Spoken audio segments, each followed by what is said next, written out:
Lucha de Mayo continues here on Monster Kid Radio. It's episode 370 of the podcast devoted to the classic and sometimes not so classic genre cinema of yesteryear. I'm your writer, host, producer, Derek M. Cook, and big thanks to the band Los Espantos for letting us play their song Rey del Ring here on the show. You can find them at losespantos.bandcamp.com. The album is also called Los Espantos. They're a surf band based out of Argentina. They're awesome. Check out their album when you're done listening to this podcast, because we've got some more awesome stuff to talk about this week. We started talking with Mark Pedersen last week about Santo and Dracula's treasure. Well, that conversation was a really long one because we ended up talking about two movies. So you're going to hear the second half of that conversation this week when he and I talk about a movie that, I'm just going to call Santo and Blue Demon Against the Monsters. It's from 1970. Of course, it's got a Spanish title, but I can't speak Spanish. I'm going to let Mark try to tackle that in the conversation that you're going to hear in a little bit. Mark Pedersen is the man behind Dr. Tongue's I Had That Shoppe, and it was a thrill to finally have him on the show. I know he's been listening for a while. He's been supporting the show, so it was really good to have him on the show talking about a movie that he's passionate about. And this one, well, it elicits a lot of passion. Also in this show, we have the next installment of Michael Dodd's Vault of Monster Collectibles, so that's coming up. That'll be read by my amazing wife, Brenda, who will also be joining us in this week's episode for the feedback at the end of the show. Also, as a bonus, Jason Jaconetti, fellow podcaster, sent in his own version of the Classic 5 that he played with his dad. That was a lot of fun, and really cool that somebody who just isn't even here on the show wanted to play the Classic 5 with somebody. Oh, that's awesome. I'm going to make sure the Classic 5 decks are available for people. We're launching them at Monster Bash, fingers and tentacles crossed. You can get your own, but in the meantime, I hope you enjoy that segment with Jason. Well, there's a lot to get to this week. I want to get to it. I'm tired of this jibber-jabber. Let's get to it with Mark Pedersen and Blue Demon and Santo and a whole bunch of monsters right after this. Rey del Ring.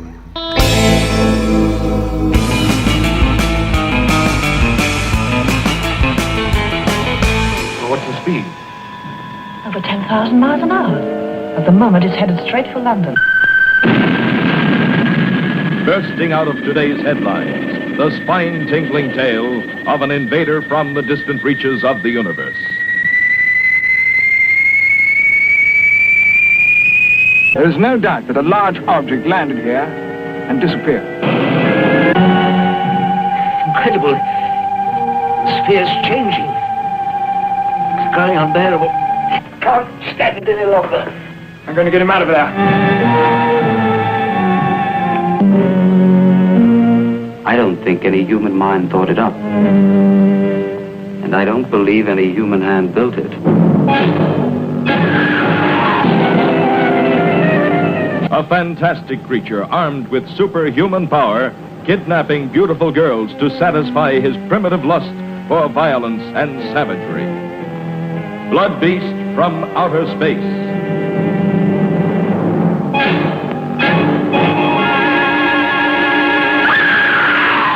For the shock of your life, see Blood Beast from Outer Space. Who knows what eyes are watching Earth? Watching. Mary, no! God, let go!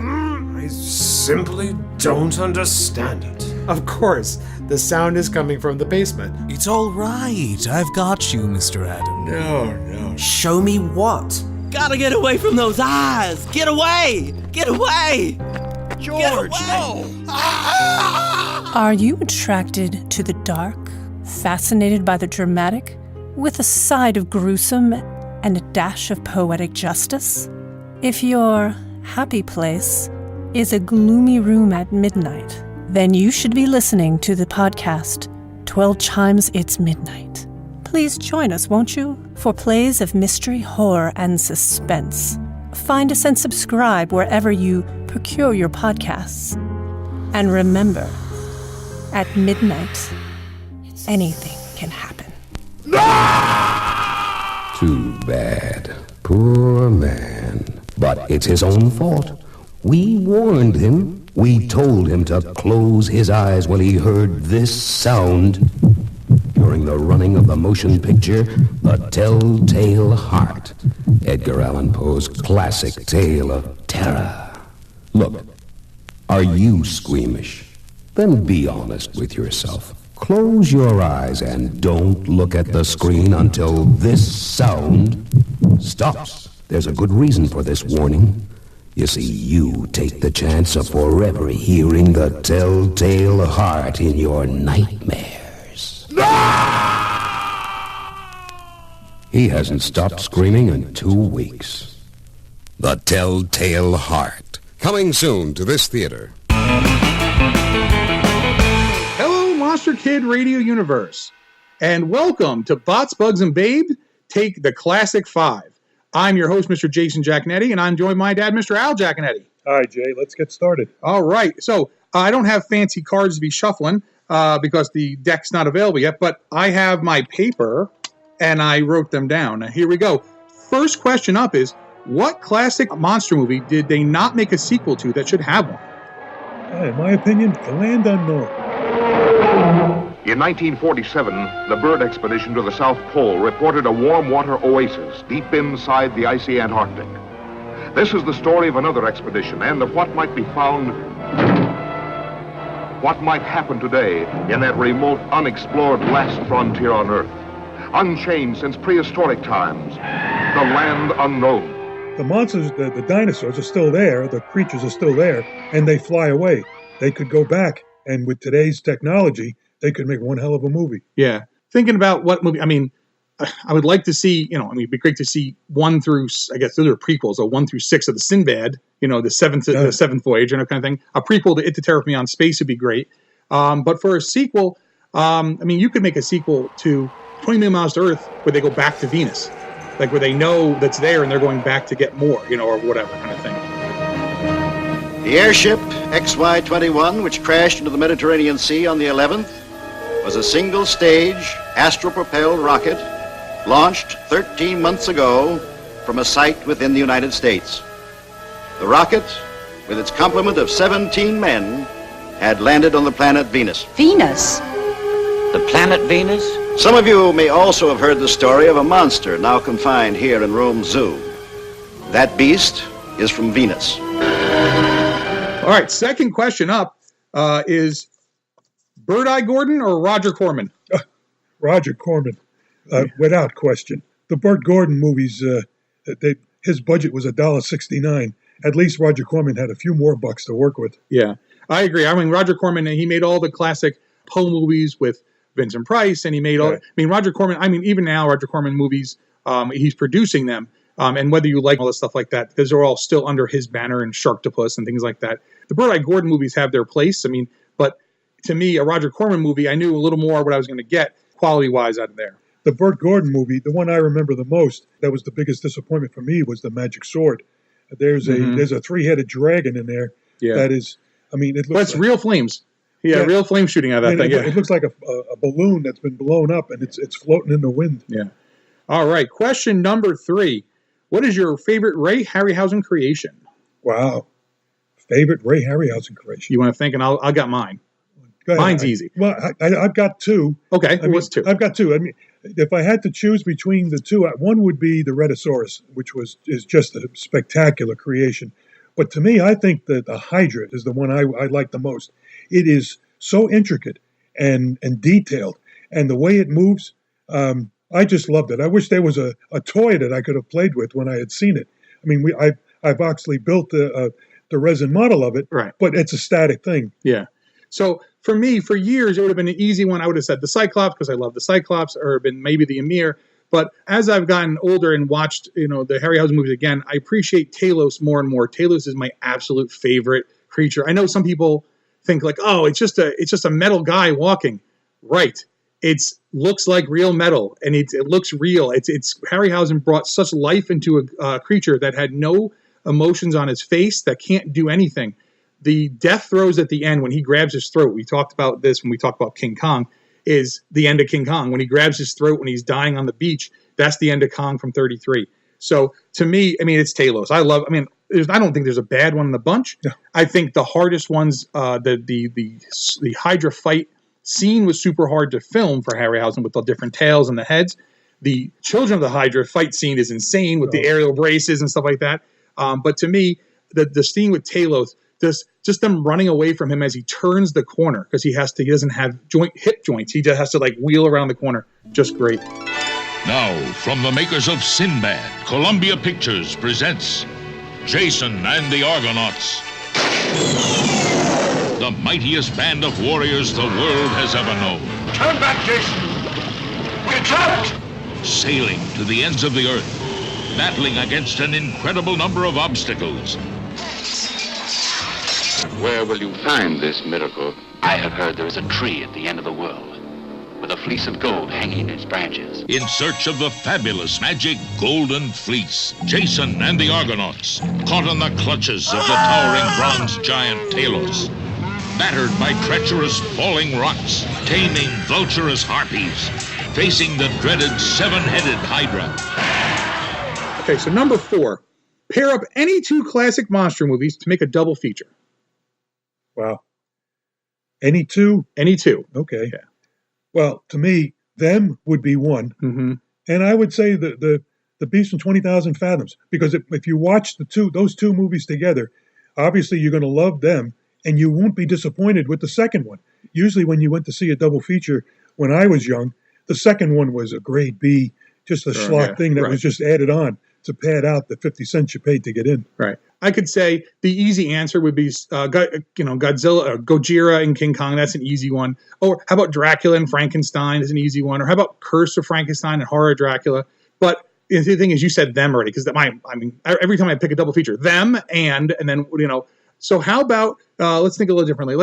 How about we go with It, the Terror from Beyond Space, right? So you're talking very, it's outer space. It's a very tight movie shot in a little, kind of thing. And you could pair that up with, so you want something that's now broader. So like Valley of Gwangi would be, 2 movies you could watch back to back, can be any more different apart, kind of thing, from real tight inside space to being the Wild West.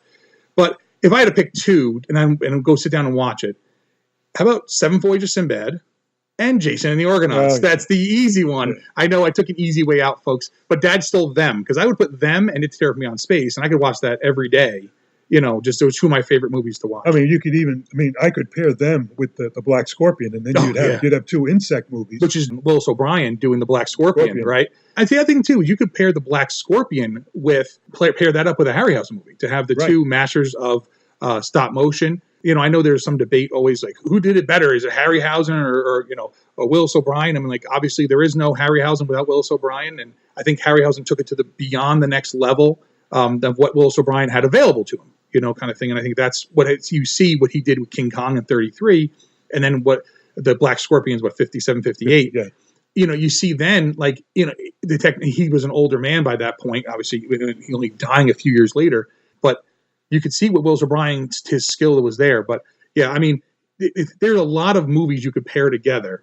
If you had to limit it down to a year, it might be much tougher to do. We were talking, if you were paring it down, what was, like you said, 1949, it'd be Mighty Joe Young and Abbott and Costello meet Frankenstein. And right there, I guarantee you, if they showed that, there would be a lot of butts and seats, kind of thing. So last question.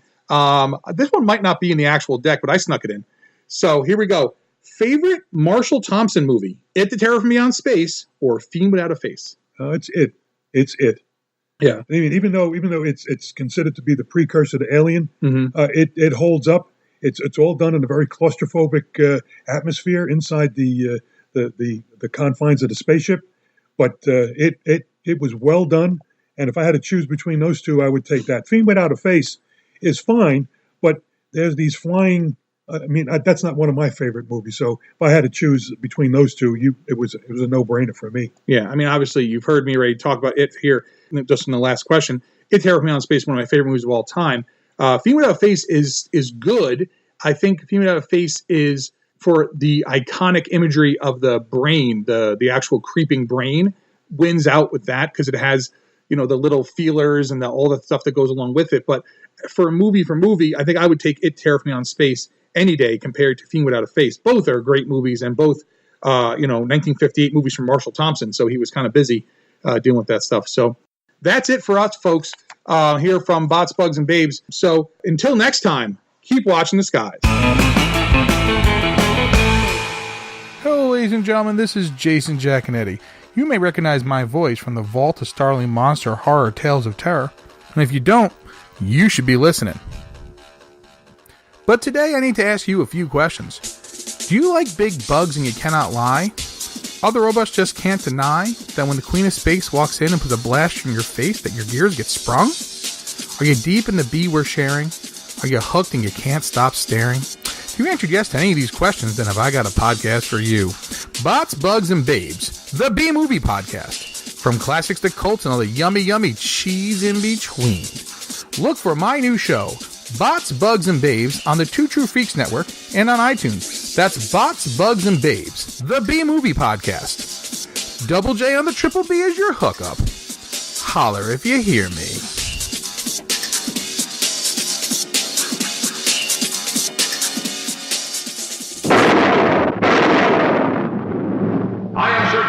Possessor of the magic sword.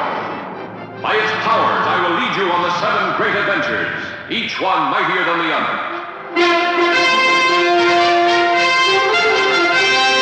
Together we will go where no man has ever gone, into the land of terror itself, where the Superman of evil is king. Let no man face my 7 curses, and reach the dragon's lair.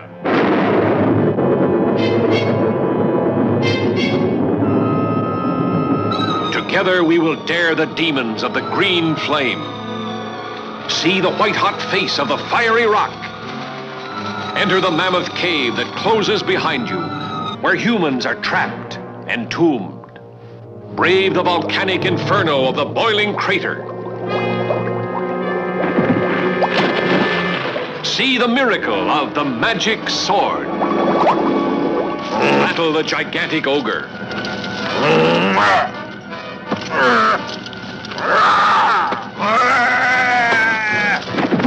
Gaze into the magic pool.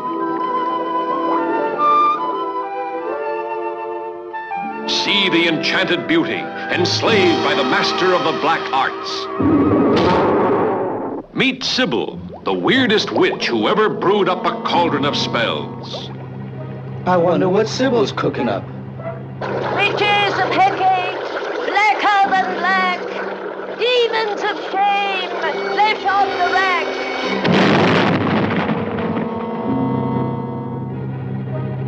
See the attempted rescue from the sorcerer's castle. See the terrors of the dungeon torture chamber. See the terrifying fate of the shrunken people, cast under an evil spell by Lodak, greatest magician of them all. See the 2-headed dragon of Lodak that no mortal ever faced and lived. You will be thrilled to the hilt by the magic sword, none like it since the world began. A 2,000-year-old legend Hollywood waited until now to tell. The magic sword.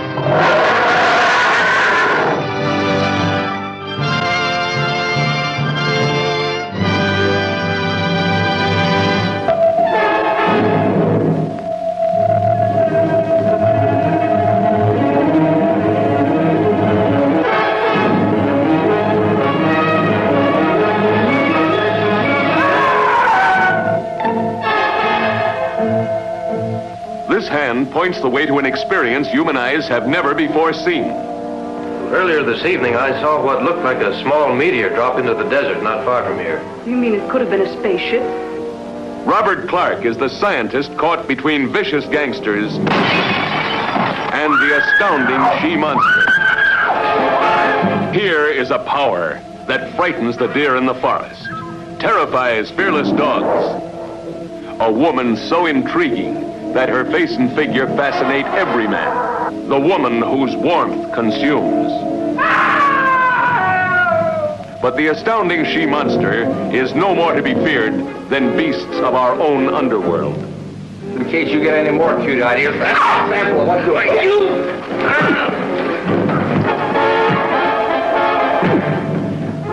If you're not too afraid, make a date with the woman you'll never forget.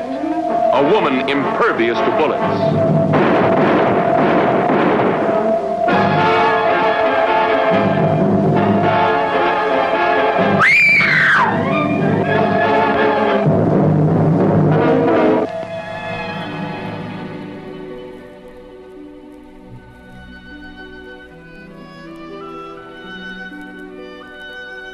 I am Dracula, and I bid you welcome to the podcast devoted to the classic, and sometimes not so classic, genre cinema of yesteryear. And I offer you this warning. Sometimes Derek and his guests get excited, and they may spoil a movie or two. You know how excited monster kids can get sometimes. If Monster Kid Radio spoils a movie for you, do not come whining to me. I cannot stand whines. Speaking of color luchador movies, I don't think you can get more colorful than Santo and Blue Demon Against the Monsters, which... Now, boy. If you thought Treasure of Dracula was a hot mess, this is a dumpster fire. Oh, but I love it, man. What monster movie has Frankenstein with a Fu Manchu mustache driving a convertible? Come on! Yeah, it's like this Cadillac. We'll skip ahead on that, but it's like, okay, we've got the two doctors, Dr. Halder and his brother. We've got Dracula, we've got the Wolfman, and Frankenstein. Who's driving? Let's stick Frankenstein behind the wheel. What? That's a road trip I want to go on. Yeah, I know, exactly. And that's later in the movie. That's so it's like, you imagine what happens between the beginning and then. It is this is an amazing movie. This is one of my favorite films ever. I watch it about once a year. Wow. And I've had the disc since it first came out, and it was Cinemexico? I'd have to double check. Anyway, yeah, it when it came out on Amazon, I want to say like 10 years ago, I was on it like a fly on garbage. It was, I mean, like, seriously, I'm just like, oh my God, that's available. It's subtitled. It's not dubbed. It was never dubbed and released into the States. So that was one of those that a lot of people hadn't seen. So I was so excited when that got put out on that I was just like, oh my God, I got it. I immediately ripped it open, stuck it in the DVD player, and sat mesmerized for an hour and a half. It's a hypnotic film. There's just so much happening here. Longtime listeners of the show will know that I've actually talked about this movie briefly in the past. A few years ago, the Hollywood Theater here was doing a series of showing these luchador monster movies, and this was one of them. So we crashed the theater. We saw this film and talked about it before and after. We didn't give the movie the solid episodic treatment that we do here on the show these days, but we did talk about it before, but I got to talk about it again. Oh yeah, I actually listened to that episode when you said, well, we had talked about it before, but it was a Monster Kid Radio crashes, the screening, and I'm like, oh, okay. So I listened to it. I'm like, well, yeah, it was almost like everybody was in shock. What the heck was that? It's like, I loved it, but what was that? What did we just see? And I was like, I was laughing because I'm just like, when you watch the movie for the first time, that is the effect of that film. It's such a wonderful mess of a film, but in the best way possible. Now, this movie does start with what I kind of alluded to in the last movie that we talked about, that you've got all the characters showing up on screen and their name one at a time. It's like a roll call. Yeah. Dracula, Frankenstein, the Vampire Woman, the Wolfman, the Mummy. And it's not Frankenstein, it's Franquestain. Well, okay. Okay, is that what actually what is that the translation of Franquestain, or were they just afraid they were going to get sued by Universal? I don't know what their concern was. I mean, Frankenstein. Why not? Yeah, why not? It's honestly, it's a flat top Frankenstein with a Fu Manchu mustache and beard. That's a good idea. Good luck. Actually, speaking of good looks, though, I loved the Dracula in this. Oh, good Lord. The vampire? Oh, he's great. I was gonna, yeah. Now, did you notice he jumped everywhere? Yes. You never saw him really walk. It was like he was always perched on something, ready to jump on somebody. Yep. Okay. But then during the fight scenes, I don't know if you picked this up with him. He was not engaged in fisticuffs in any way. He was trying to bite everybody. Go back and watch the film again in the fight scenes. It's like he's trying to put the bite on everybody. He's not physically involved in like punching and stuff like this. It's like him walking around with his mouth going, I'm going to bite you. With the cape, the cape up. And then he had that little derby on that he was wearing, which I thought was very, it was a good look. Of course, not to mention that he was bald. I don't know if you saw that. The hat actually got knocked off in one of the fight scenes, and he was bald. The guy's name was David Alvizu, and that was I believe was his only screen credit. That's the only thing that I can find, and I've actually gone and tried to find more about this guy because I would love to, learn more about him, know more about him, talk to him, even though I don't speak Spanish. This guy, yeah. There's just something about this character, this vampire character that he portrayed that I adore. I'm going to put this out there. I'm guessing he's a relative. Yeah. Oh, you need to use your nephew. He needs a job. Okay. You're about the right height. Get some makeup on you. Do the ears fit? Okay, you're in. And then the rubber ears. That was also awesome. The Spock ears. Yes. The vampire Spock style ears. So. Yeah, I was calling him Dracula. They never call him Dracula. He's just the vampire. El Vampiro. El Vampiro, which will get me started because that's another great film. The Vampire. Yeah. Oh, man. But yeah, I mean, like the whole, might as well and they're walking down a hill shrouded in fog. You've got, and then the Mummy. The Mummy looks like a burn victim. The Mummy, I love mummy movies. I mean, that's kind of my, I love a good mummy movie. I don't care where it's from, I just love me a good mummy movie.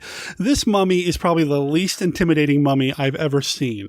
Yeah, the funny thing is that when I think I mentioned where I got involved with these in the Famous Monsters, the one picture looks like, honestly, swear to God, it looks like John Carradine wrapped in bandages. Yes, he does. He has a very Carradine look. Yes, he does. So it's like, I always thought, that John Carradine wrapped up in a mummy suit? Oh, so. But yeah, so the Mummy. Then there's what they call the Wolfman, El Lobo, who honestly looks like a homeless man with a nose on. I was actually, and then the funny thing is, I thought that. I'm like, okay, he's this disheveled man wearing like this really large bulbous plastic nose. Mm-hmm. And that's it. I mean, honestly, that's it. He's got these very awkward fangs in his mouth, and that's about it. Yeah. So I was doing some research on that, and actually there was a blog post, I don't know if you saw it, and the guy actually nicknamed him El Hobo Lobo. And I'm like, how fitting. Because I honestly thought he looked like a street person. Yeah. Yeah. But, the funny thing is, that guy was in a ton of films. A ton of movies, a ton of luchador films, a ton of non-luchador films. I'm like, I was surprised at the filmography. I did a little research. I'm like, are you kidding me? Uncredited. He was in this film. He was in a lot of film. A lot of genre film. Yeah, a lot of genre film. He and the guy who played the Mummy actually appeared in another movie together, House of Madness. Okay. Which was, I think, the last film the Mummy person is credited with.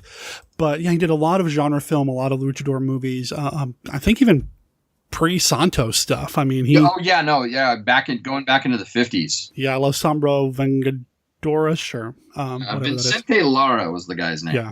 Did a lot of work, up through the 80s. Yes. Or at least into 1980. But yeah, lots of stuff. And I don't understand that Wolfman. And I mentioned earlier, I don't have a lot of Paul Nashi in me. Right. But he does strike me as like a bargain basement Paul Nashi Wolfman type guy. No, I wouldn't even go there. Oh, really? Yeah, no. Daninsky has a lot more than... I am not a huge Nashi fan. I can sit and watch his films. They're nice. Like I said, I'm a B-movie junkie, so yeah, I have to. But yeah, I don't see that at all. Oh, really? Okay. I really don't. I don't. Okay. I mean, honestly, it goes back to you're going to know the name of the movie before I am, but the Glenn Strange George Zucco film. In a forgotten mansion deep in a dismal swampland, a scientist crazed by his lust for revenge repairs the last detail of a diabolical death plan. A few moments ago, Pedro was a man, a harmless, good-natured man. Look at him now. He's no longer human.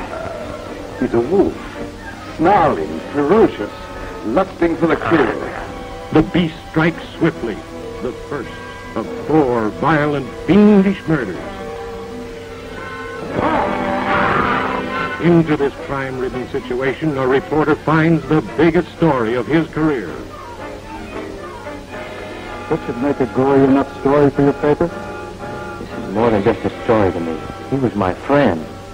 Joined by the girl he loves, these two follow the gruesome trail of the mad monster. Every lead proves false. Then, one night, a strange, ominous power draws this girl to a rendezvous with death.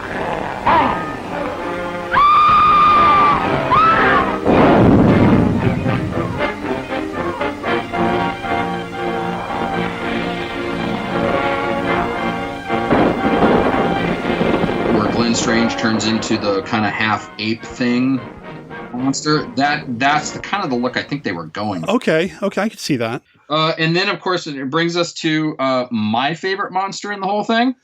You recently posted not too long ago a picture of you holding an action figure of this guy. It's the Cyclops. It's the Cyclops from is it Ship of Monsters? It's Ship of Monsters. It's the Cyclops from Ship of Monsters with a mohawk. Or minus the mohawk. Yeah, because in Ship of Monsters, yeah. He had the mohawk. And in this one, it's the suit. Now, I am positive it is the exact same suit. I've done side-by-side looks. The suit in this movie versus the monsters is in such terrible shape. You can see in certain points of the movie, especially like during the last, like when the lab's blowing up, you can see the suit falling off the guy. Yeah, it's in pretty rough shape. It is. And then the close-ups, like, close-ups of the head, making a mouth and stuff. And obviously it's some guy's hand inside moving the mouth. Like, what? So, yeah, his name in Ship of Monsters was Uck. UK. Uck. Well. He was just known as the Cyclope in this movie. But here's a little bit of background on that. I know you probably know this. Gerardo Zepeda played him. Mm-hmm. He also played another famous wrestling women movie. Oh, which one? He was Monstro in Bloody Apes. Oh, okay. So yeah, he was the monstrous ape creation. Okay. And the other thing is, he's one of the zombies, the green-faced zombies walking around. I saw that too, and I suppose if you're going to wear a suit, you can save money on hiring somebody else because. Oh yeah. Okay, is today a makeup day or a suit day? Exactly, or maybe both. Yeah, true. Yeah. But yeah, so the guy got 2 paychecks for that movie. I don't know how many paychecks really went around for this movie. Yeah, and I don't mean that negative. I mean, it's just part of the charm. Yeah. The Cyclops is awesome. Yeah. And I think I even mentioned this when we talked about this movie years ago on the show that I didn't know where he came from. Was he supposed to be a creature from the Black Lagoon stand-in? I didn't know at that point. I didn't get the Ship of Monsters things, and I wasn't in it as much as I am now. Right. So knowing where he came from was interesting. The one monster that I'm still baffled by, though, and I don't think he's in the opening credit introduction bit. No. But there's that short dude with the exposed brain. Yeah. In the doctor's lab. Also from Ship of Monsters. Yeah. Like, what is he doing? He just stands around.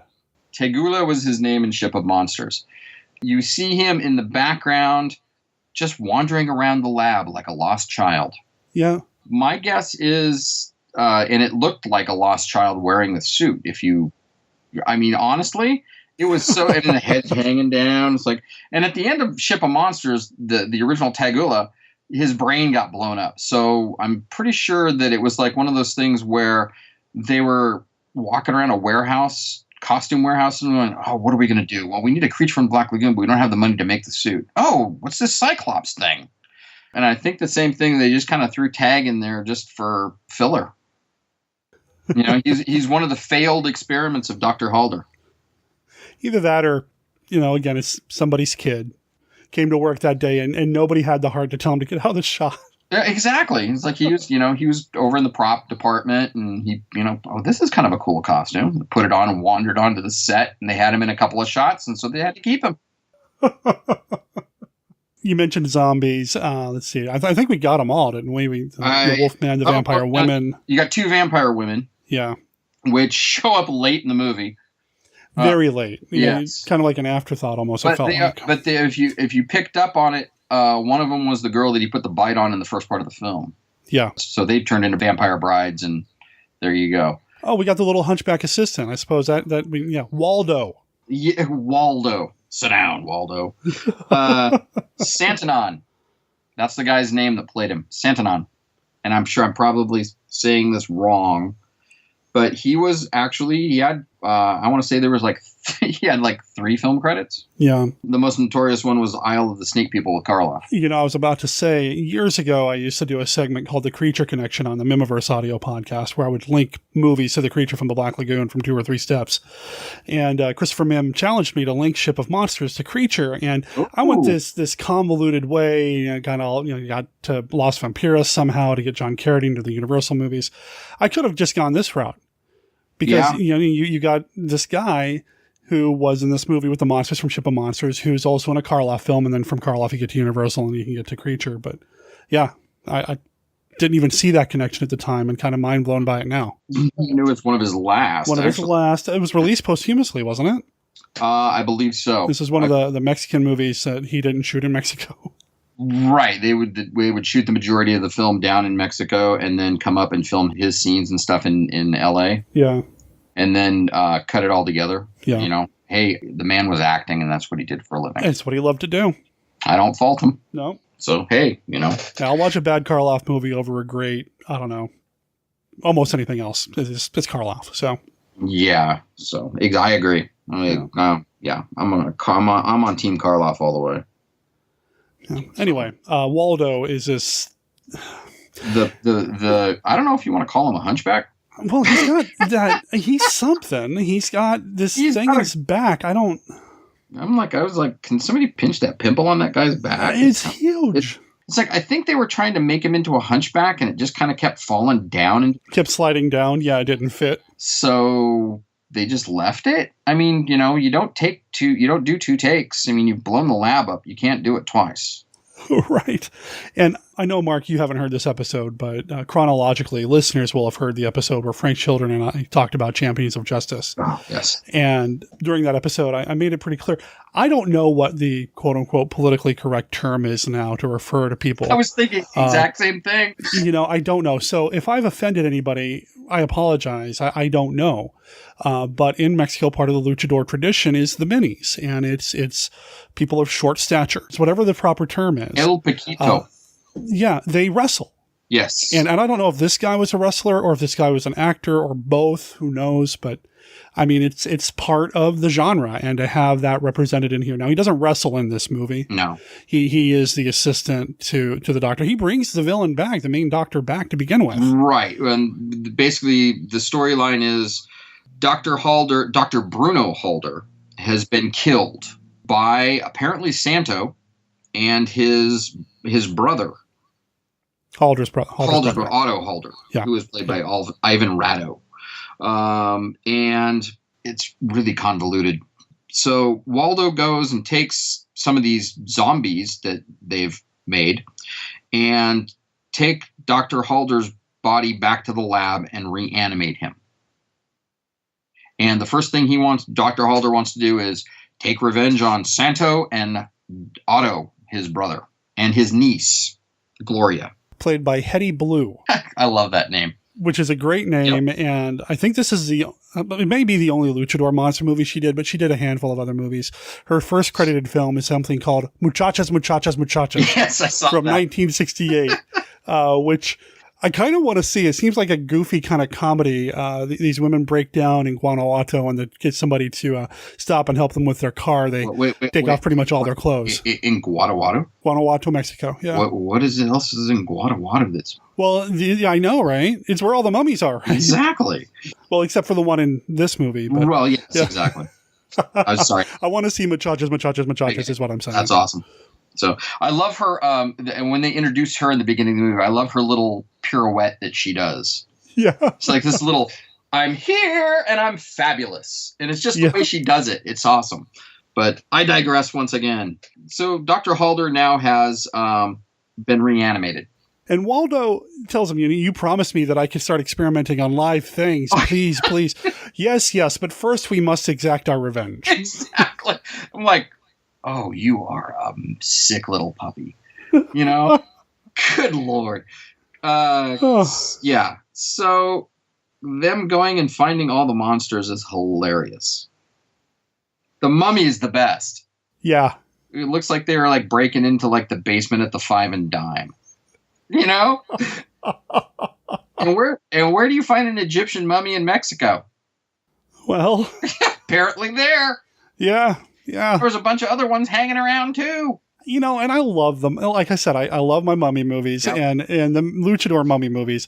The Mummies of Guanajuato, the Robbery of the, all of them are just the Wrestling Women versus the Mummy. Yeah, they're crazy. That that kind of became like the local monster for Mexico. They had a national monster the way they have a national bird or anthem or whatever. It would be the Mummy. Yeah, and a Mexican version of a mummy. Right. So you just said, where do you find an Egyptian one? But these are more. The I don't know, Mayan, Aztecian, something or other. It's more. Right. It's Aztec. Yeah, I believe. Yeah. But yeah, I mean, it's like if you guys get a chance to see the Aztec mummy versus the robot, do it in a heartbeat. That one's good. One of the best movies I've ever seen. A monstrous nightmare of terror turned loose in a fight to the death. The robot versus the Aztec mummy.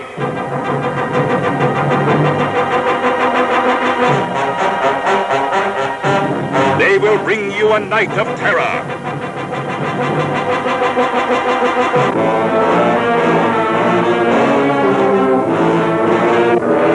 We dare you to see them, but don't come alone. But anyway, so yeah, they go around and gather up all of the monsters and bring them back to the lab. And put them in this very... it looks impressive until somebody bumps into it and everything shakes and rattles. Exactly. This machine, this setup that they put them in and flip some switches and some lights flash, and I think there might even be a little bit of smoke, but it brings them to life. It animates them and puts them under Halder's control. Yeah, it puts them. It's a mind control. Yeah, it's under Halder control. But like I said earlier, it's like my favorite is like, wait a sec, we can't get the Cyclops quite into the machine. He's not. It's like, you made it too small. So he's like half hanging out of the machine, and And they put him right up front is the problem. Exactly. That's the worst part. Just put him in the back where you can't really make out all the details. No, put this big hulking figure in front that doesn't fit, so that we can see him front and center. But exactly, I wasn't making. They didn't ask me. I didn't make the movie. No, I know. Check didn't clear. Yeah. So wow. Okay, so we're go back to the beginning of the movie. Where, yes, they have the wrestling matches. And Santo apparently isn't wrestling that day. No, it's Blue Demon. Yeah, Blue Demon is in the ring, and Santo's sitting there with a big old smile on his face that they do cutaways to him sitting next to a pole, like watching the wrestling match. And this is acting here, because Santo and Blue Demon were actually rivals. Santo wouldn't be sitting there smiling at Blue Demon winning. No. And this is actually kind of... I feel like they played this up a little bit in this movie because ultimately we've got an evil clone of Blue Demon that's fighting Santo. So some of that, you kind of play into that a little bit. Right. Well, you like Santo and Blue Demon are basically the Karloff and Lugosi of Mexico. Right. Santo was super ticked at Blue Demon, and what started the whole feud basically is Blue Demon beat him twice early in his career. And then all of a sudden they got this idea. It was like, well, we're going to put you in movies together. So there was a real rivalry there. And this is not the only movie where they make Blue Demon a bad guy. Blue Demon's the Batman to Santo's Superman. He's pretty much. And I love it. And I like I said, I always gravitate more toward Blue Demon or Mil Mascaras. I like Santo, but Blue Demon and Mil are my guys. So, oh yeah, no, I agree. In a movie like in the Mummies of Guanajuato, where Blue Demon and Mil Mascaras are the ones pretty much doing everything until the very end when Santo shows up and saves the day. I have flame. It's like, come on, dude. Yeah, exactly. And like that didn't sit well with Blue. No, I'm sure. Yeah, he was a little ticked off about that. Mil Mascaras was like, I don't care. I got paid. Yeah, pretty much. Because he was the young buck, a stylish young buck, one of my favorite wrestlers. Oh, and he's the one that's still around and active today. I mean, he's made a few movies since then. He's still wrestling. Yeah. How old is he? He's like in his 60s? Yeah. I'm like, holy cow, dude. He's not resting on his laurels, I'll tell you that. Now, he's got a reputation for not selling in the ring and being hard to work with, but yeah, I don't think that's I think it's more, his response to a lot of these criticisms, and I know we're off track again, is that I'll sell the move if you do it right. Yeah, exactly. You know, you're not doing it right. I'm not going to reward you by reacting the way you want me to unless you do the move correctly. Yep. I think that's kind of awesome. I mean, you get a little cocky, but it's kind of awesome. No, that's professionalism. Yeah. And, you know, that's something that I've always known. That, yeah. You know, he's like, and like I said, he just has an amazing sense of style. Yep. You know, he's the first one of these 3 to be inducted into the WWE Hall of Fame. I think he was the only one that actually wrestled in the WWE. That's true. That's true. El Santo got inaugurated this year, but in kind of like the legend category. But yeah, Mascaras actually performed in a Royal Rumble. Well, Mascaras actually was wrestled in an actual WWE ring. I think it was a Royal Rumble that it was his biggest thing, and I think he took himself out. He wasn't going to let somebody else take himself out. He took him out. Exactly. You know, so yeah. Yep. Anyway. Yeah, like I said, if I had like 1,000 free hours during the week, I'd be doing a wrestling podcast too. But anyway, yeah, you know, life isn't that long, Derek. Yeah, whatever. You have to make a living and work and put on pants and stuff. Yeah, I know. You know, socks before shoes. So anyway, back to the movie. Yeah, back to the movie. Mill's not in this. It's a Blue Demon Santo picture. Much to my chagrin, but that's okay. Yeah, so Blues Wrestling, Santo's watching. Blues, the man. You know, he's not going to lose. Next, they cut to Santo, sitting there reading a newspaper? Yeah. And then Blues like, I'm on vacation. I'll see you later. And like, just takes off. Okay, I'll see you, you know, I'm doing my dubbed wrestling impression. You know, okay, I'll see you in a couple of weeks or something like that. So Blue Demon is driving around in a car and all of a sudden comes across this weird castle. I think I'll investigate. It's like, Blue Demon, you've been in enough of these movies to know better. Come on. This is the whole thing is like, nobody attacks him. Nobody takes him there. He finds himself at the castle and breaks in. Like literally throws himself against the wooden gates and breaks the doors down. For a guy who's pretty much implying that he's going to take himself out of the entire movie at the beginning. I am going on vacation. See ya. Exactly. He's the guy who starts some of the bigger issues here. It's right. His machinations. He's the one that made the bad decision. Yeah, exactly. So then he finds himself down in the basement where the lab is. Wow, that was quick. Then they subdue him, and Dr. Holder, the evil Dr. Holder, watch, I have a duplication machine. And they duplicate Blue Demon. This is after Waldo wants to I get to experiment on him. He's like holding a knife to him. It's like, no, stop. You know, we're going to make this long and drawn out and enjoy it more. And, yep. Waldo's a little bloodthirsty. Yeah, he's kind of a scary little dude. Yeah. So, so they make the clone of Blue Demon, leave the original one just laying on the table for the rest of the movie. And then once again, you get them parading down the hill in fog, single file. This movie is kind of filled with some fluff, I feel. Oh, a lot. Probably, more so than a lot of them. You guys couldn't put the parking lot next to the castle?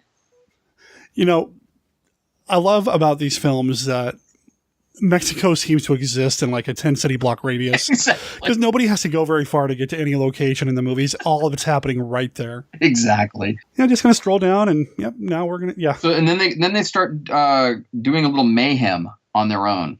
The vampire, you know, is, I love this shot where the girl's walking down the street. She's walking down, she walks by the camera and it pans up and the vampire's like basically just like clinging to the side of the building. I love that. And then he just jumps off, you know, and then the next thing you know, he's putting the bite on the girl. Yeah. The werewolf stuff is it's kind of disturbing. It's pretty intense. And this movie, I had forgotten, because it's been a little while since I've watched this, I had forgotten that there's some blood flow in this. It's a little bloodier than I was expecting or remembering. There's a couple of scenes that I'm like, really? One is there's a poor little boy who sees the vampire or the wolf man, El Hobo Lobo, walking down the street and runs back into his house and tells his parents. The wolf man breaks in, kills the parents right in front of the child. rip and tear, and it's not a clean death. It's full on werewolf attack, and there's no cutaway or anything like that. The little kid runs out of the house, and then the Wolfman comes back out onto the street, and then they show the little boy around the corner of a building, ducks back around, and then they show the werewolf go around the corner, and then that's it. So you get left to your own imagination. You probably killed that kid. Yeah, we never see the kid again. No, they were just throwaways. And I think, don't we see the kid in the opening credit title march? Maybe not in the march, but don't we have a close up of his face with the kid and like the actor's name? Yeah, actually, I think so. He was actually a fairly known child actor in Mexico. So, you kind of think maybe he's going to make it to the end of the movie, or it's not uncommon in some of these movies for Blue Demon to like adopt a kid whose parents were killed by something or something like that. So maybe he's going to, no. You never see the kid again. The werewolf got him. Yeah, exactly. And it's pretty, I mean, that's chilling. That's like, oh, right. That's wow. The one other one was, and they don't show it, but it's totally implied, where Frankenstein stomps that kid's head. Do you remember that? I do. Yeah, he like his foot's coming down, the guy's head's there, and then he cut away. Yeah, you see the foot. I think the foot might even make contact with the head, but you cut away and you hear a sound. Exactly. Which is even worse. I agree. Of course, in this day and age, they show everything in the brain matter all rolled into one, which I'm not a big fan of, but hey. It's just like those couple of little disturbing scenes are kind of like, just like really, it's like, once again, it's a Scooby-Doo moment. Like, what? Yeah. And of all the monsters, Frankenstein and the Wolfman are the ones that seem to be the most vicious. Dracula, I love this, or this vampire, I love him. I think he's great. But he doesn't seem to be vicious the way the Wolfman or Frankenstein happen to be. They're not. No. I mean, he's doing some terrible things too, as is the Mummy and the Cyclops, but it's still not. The most passive one is the Mummy. Yeah, well, yeah. If you were, 98 pounds, bandages wet, you probably wouldn't be doing much either. So I was really surprised in any fight scene we saw him wailing his arms around, and I was like, dude, you're gonna fall apart. Exactly. You're gonna break yourself. But the other funny thing too is that, like, they were brand new bandages. You think you guys could age him a little bit? Right. I mean, he looks honestly like he walked out of a burn ward. Right. Head to toe, with a human face sticking out. No mask, no nothing. Sorry. I take my mummies very seriously. Oh, yeah. That's how I go. Seriously, one of my favorite favorite monsters, period. Yeah, it's just so cool. Yeah. So anyway, so we see the different monsters going around and wreaking havoc upon, and then the Cyclops attacks the fisherman by the lake, because apparently he's aquatic. Sure. Hey, works for me. Okay. Because we have a suit that's not falling apart enough, let's soak it. Yeah, let's get it wet. But let's waterlog it. But the best part is they don't really see him actually in any water. They film him in front of an aquarium with fish in it, with trees behind him. Oh man, this movie is so fun. I don't care. I love it. Oh, I don't either. And it's one of those things where, like, is that trees behind him? Is that? Yeah. It's like a big aquarium, and the top part of the suit, and they filmed through the aquarium with the guy behind it in the suit with a light up eyeball, I might add. Sure. So it works for me. So then this movie has so many peculiarities that I'm just kind of like, what happens next? It's like, okay, the monsters are out, causing lots of pandemonium, and then I'm trying to remember how Santo gets involved now. Well, the movie it doesn't really, it has no really rhyme or reason other than bad guy tries to get revenge on his brother, his niece, and Santo using monsters. That's it. That's the movie. Pretty much it. Badly done, badly, I might add. Because they vampires out during the day. You got the werewolf looking like he needs a shower. I mean, exactly. Don't they go and kidnap the brother and the niece? Yeah, they do end up kidnapping the brother and niece. Now there is another wrestling match in here too. Of course, you got to go back to the Mexico arena, Mexico, whatever it is, and they've got. Is this the vampire one? Yes. Oh, okay. Yeah, because the vampire is turned into a wrestler. He's wearing a really cool looking mask. But during the match, the niece comes in and like tries to help Santo somehow. For some reason or other, they let her get up to the ring apron. And the wrestler / vampire sees the cross necklace and freaks out. And then all the monsters rush the ring. Oh yeah, okay, that was it. Including Blue Demon, including the evil Blue Demon. Evil Blue, yes. Okay, I'm seriously, I watched like 3 or 4 movies in the last couple of days. I'm like, my brain's kind of mush right now. So, but yeah, but now here's I don't know if you caught this before the wrestling match. They show a picture of the card, the poster for who's wrestling who. Oh, okay. And it says like Santo versus the masked wrestler or something like that. But then they cut to the little back room for the vampire, and I swear they're putting makeup on him. Yeah, they are rubbing him down with something, and is it to keep him from looking pale? That's what I was thinking. Because when he comes out, he's kind of like skin color. Yeah. So that's what I was thinking. They were putting makeup on him so you couldn't tell that he was the blue-skinned undead. So then the like sees the niece's cross, and he like turns into a bat. Yeah, he turns into a bat and flies away while the other monsters rush the ring. And then the crowd freaks out, and then in all the pandemonium, the monsters and everything rush the ring. I mean, like, the Cyclops isn't there, by the way. Did you? I don't know if you noticed that. Actually, I think he is there because you can see. Yeah, I've got it here. It was going to take him like 20 minutes to get into that ring. They don't really show him actually getting into the ring. It's like next shot, they're all in the ring. Okay. The mummy is doing like face scratching and it's just bizarre. Okay, and then the vampire, of course, is gone. Vampire's gone. A couple of times Santo does like a neck chop to the Franquestain or whatever his name is, and no reaction. Same thing with the Cyclops. He actually tries to jump on the Cyclops, and it's pandemonium. Right. And it's great. I want all my wrestling matches to end with monsters rushing the ring. Oh yeah, no kidding. Yeah, it was something that you like never saw, and I don't think in any other film. No. Any other wrestling film, because it was like, they would do just a regular 1-on-1 or 2-on-2 wrestling match.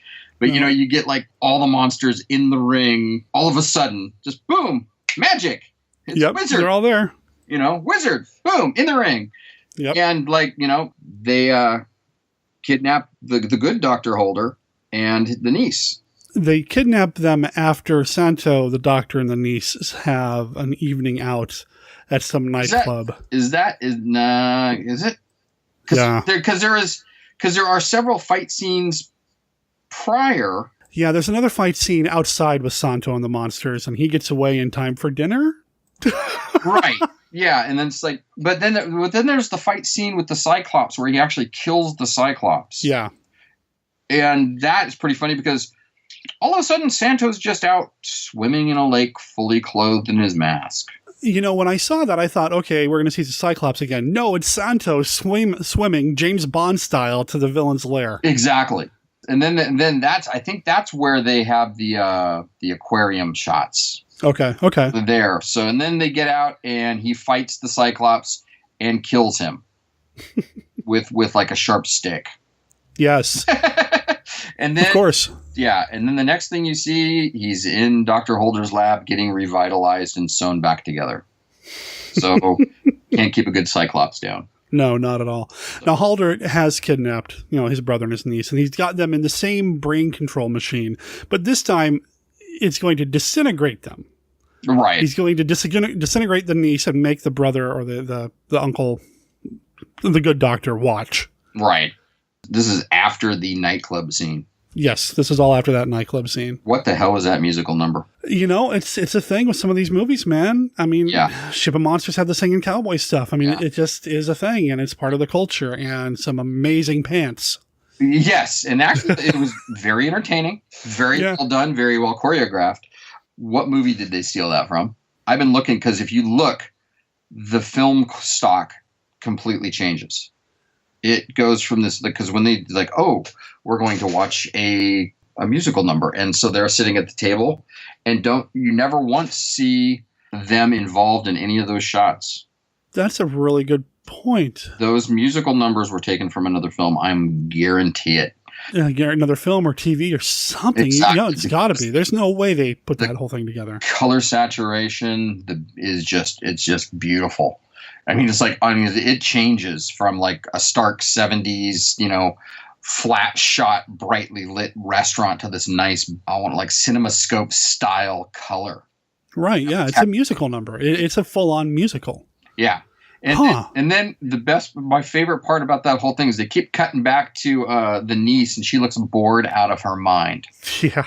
Smoking a cigarette, like, why am I here? That whole sequence is just kind of odd. And then in come the monsters into the restaurant. I love that. Yeah. Well, that was the musical number's over. Santo and his, the fiance girlfriend and the other Dr. Holder are being served dinner. In come the monsters then. Couldn't we tell, they had to give them food. I just... Yeah, it's like, what? Okay. I just love that there exists a world somewhere in which luchador crime fighter scientists can go out to dinner, to a nice dinner, and wear a suit and have a show, all while wearing their mask, and nobody says a thing about it. Nope. It's no big deal. It's it's Santo. Hi, Santo. The regular? Okay. Yeah. Normal table? Here we go. Yeah. Well, the best part was he goes, I think he says something to the effect of, we'll be safe here because we're in public or something like that. And he doesn't think that the monsters will attack them in public. So that's why they're in the restaurant watching a musical number. So monsters show up, melee occurs. Santo's overpowered. The niece and the doctor are taken to the rooftop. And then the mummy just kind of doesn't... I don't know how to describe it. Honest to God. During the rooftop skirmish, I love that the vampire is still doing his jump attack. Oh, yeah. No, he's still jumping around and trying to bite people. He's not trying to punch or fight or whatever. I am amazed that the mummy gets so into these fight scenes. Oh, yeah. I just blows my mind. But then the funny thing is, like, he's walking around like an elderly gentleman, with a shuffle step and flailing his arms and stuff. Santo promptly picks him up and throws him off the side of the building. And the way, I mean, it's obviously, it's beyond obvious that it's a dummy.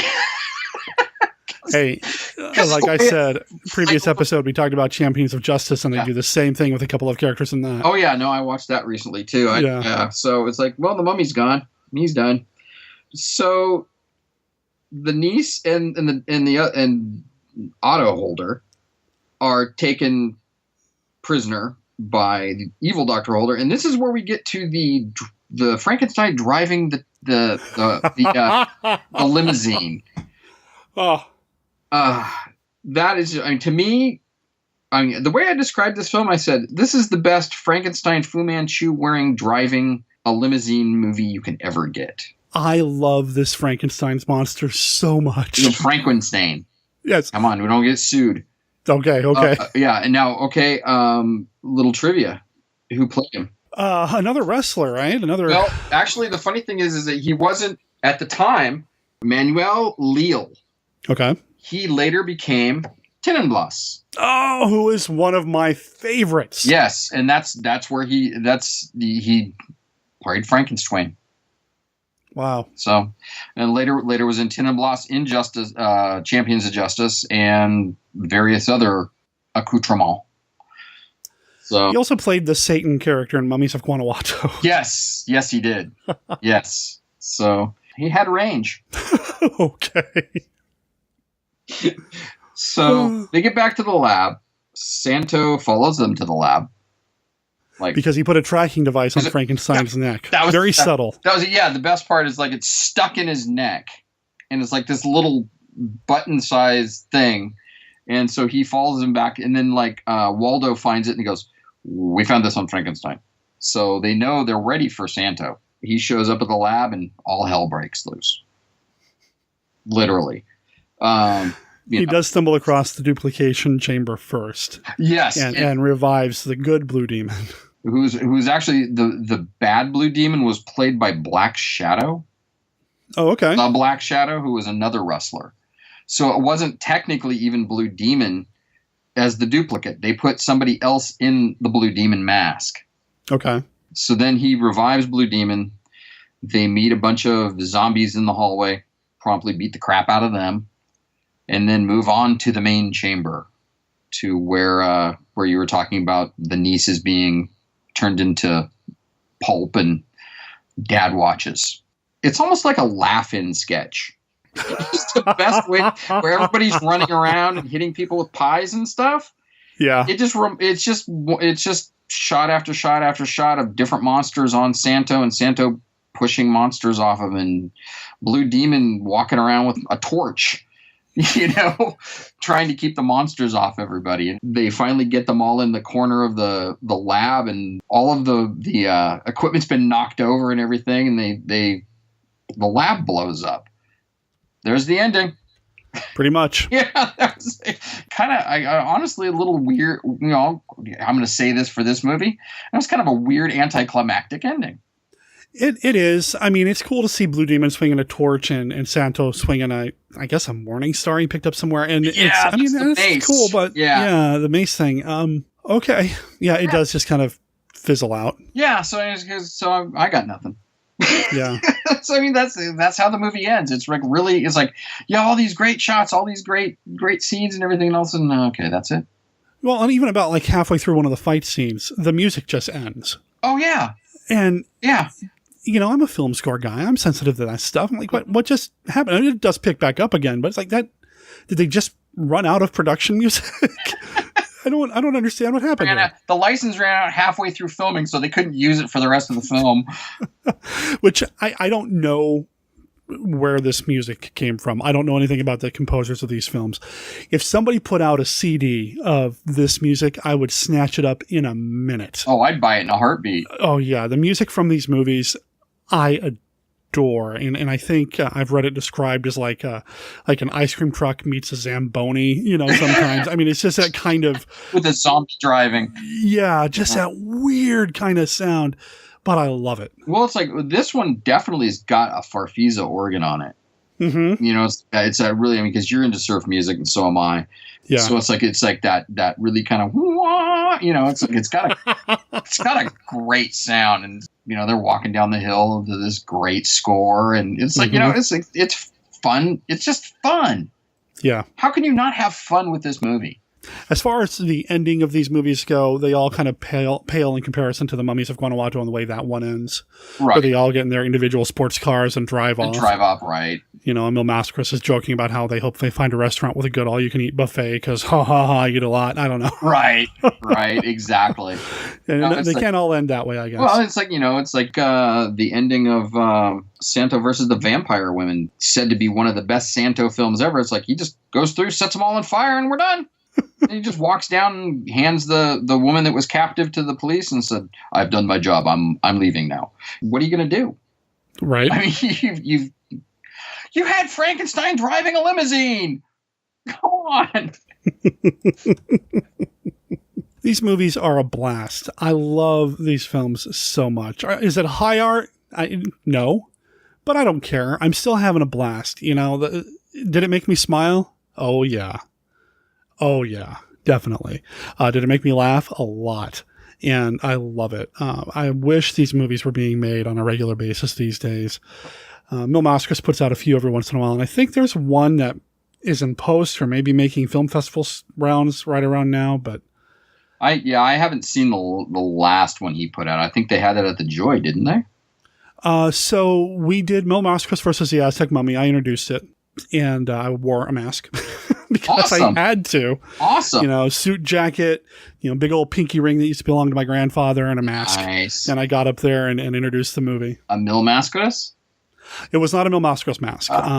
This one, I don't know if the design belonged to any particular luchador. Oh, okay. It's one of those things that I picked up at an Army surplus store. I gotcha. I know. But it looks cool. I know the Army surplus store. Yeah. but it looks cool. Yeah. So I did that. Then they did the Academy of Doom after that, which isn't as good. It's got less Mil Mascaras action in it. And I believe there's a third one that's either done and just kind of looking for distribution or something that I haven't heard much about. I have some catching up to do. So I've missed both of those, actually. Mil Mascaras versus the Aztec Mummy, really good. Was it? Cool. Yeah, it's great. It's got a mummy in it, of course. So I have a and at the end, a whole bunch of other modern day luchadors show up as a cameo just to kind of help out. So awesome. Watching luchadors clothesline mummies and zombies. Come on, I could do that all day long. Yep. Man, you're singing to the choir, baby. No, this stuff is so good. Once you get started in it, you don't stop. I mean, it's really hard to. It's like potato chips. Yeah, well, it's comfort food. Exactly. I could put these in and just kind of leave them playing in the background. I don't have to sit there and watch the subtitles. I don't care if it's dubbed or not. I can just have them going in the background, and I'm a happy man. Oh, Ship of Monsters! I got that disc. I don't think it had subtitles on it. Yeah, and my wife and I put that in, and we sat and watched that, and we're just rolling. There's just something about the films that come out of Mexico, in particular, that there's such a charm to them. It's indescribable. It's got a great feel. It's got a lot of local flavor, and it's damn entertaining. It really is. And, we love the domestic product as well. And, I have a lot of love for this stuff. I don't care if it's a low budget. I mean, it's the heart, the enthusiasm, the charisma, all of it. It's just amazing. Yeah. And you get so much of that, not just in this movie, but all the movies that I'm talking about this month on Lucha yes. On Monster Kid Radio. There's just so much heart and personality to them.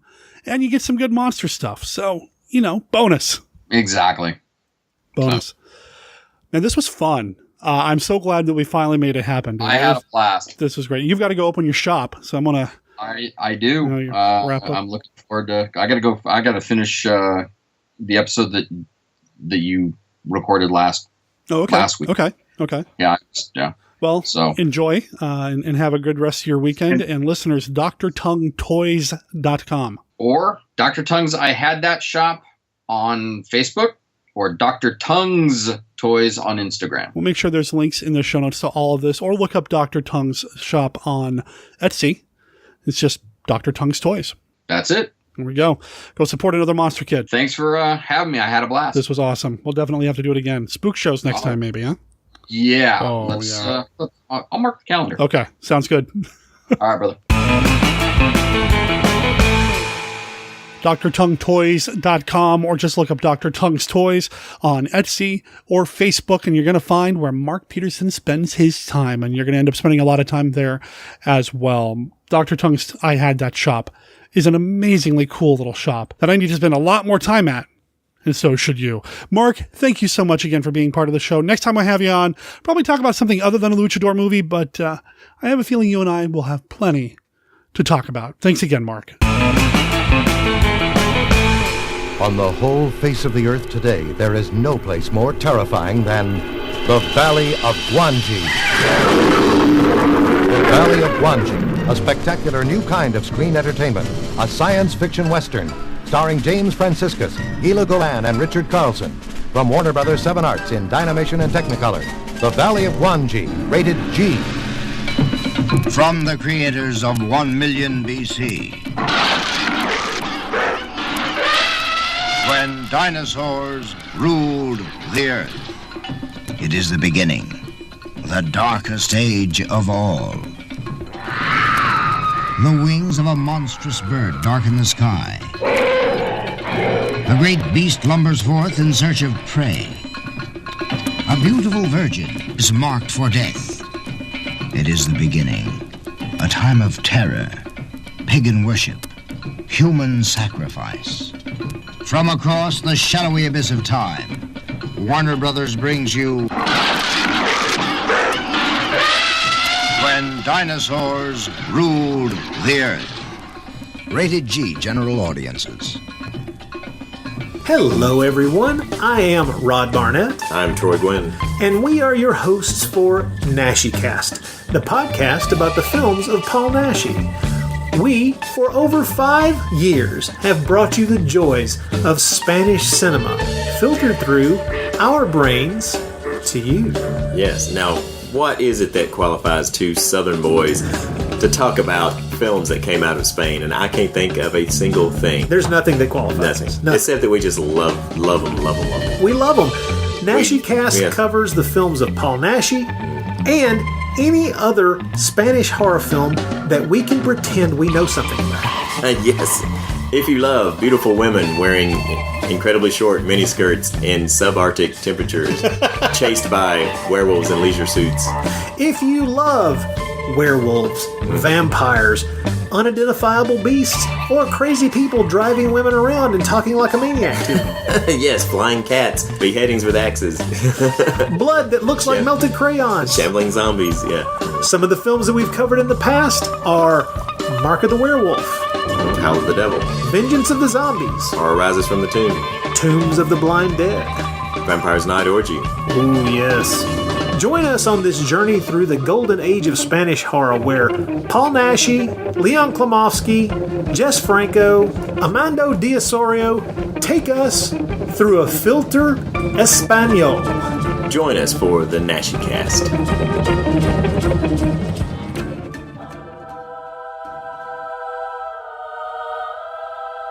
Vault of Monster Collectibles number 5.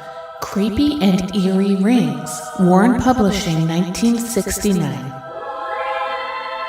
One of the greatest things about Monster Mags back in the day were these cool ads in the back.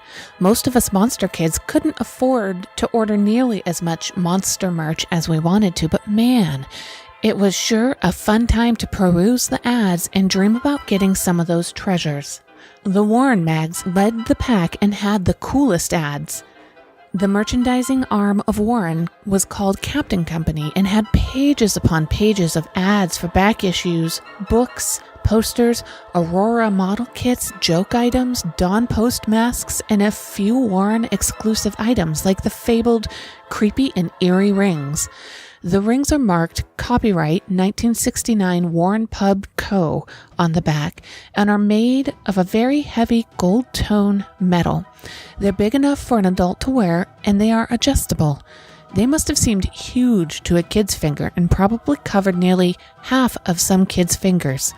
The Creepy ring is about 1 1/4 inch tall and the Eerie ring is about 1 1/8 inch tall. Cousin Eerie is a bit rounder than Uncle Creepy due to his well-fed jowls. He always was a rotund little dude. They sold for a whopping $1.25 each through those magical Captain Company ads. These rings have been a bit hard to get since Warren Publishing took bankruptcy in 1983. A fellow collector told me that it took him quite some effort to finally get them back in the 90s and that they sold for around $200 each back then.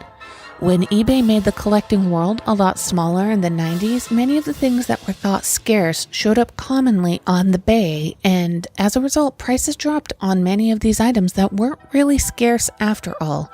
And some items were proven to be legitimately scarce or even rare. For a while, the rings were a bit easier to find after the advent of eBay, and prices seemed to drop into the $75 to $100 range.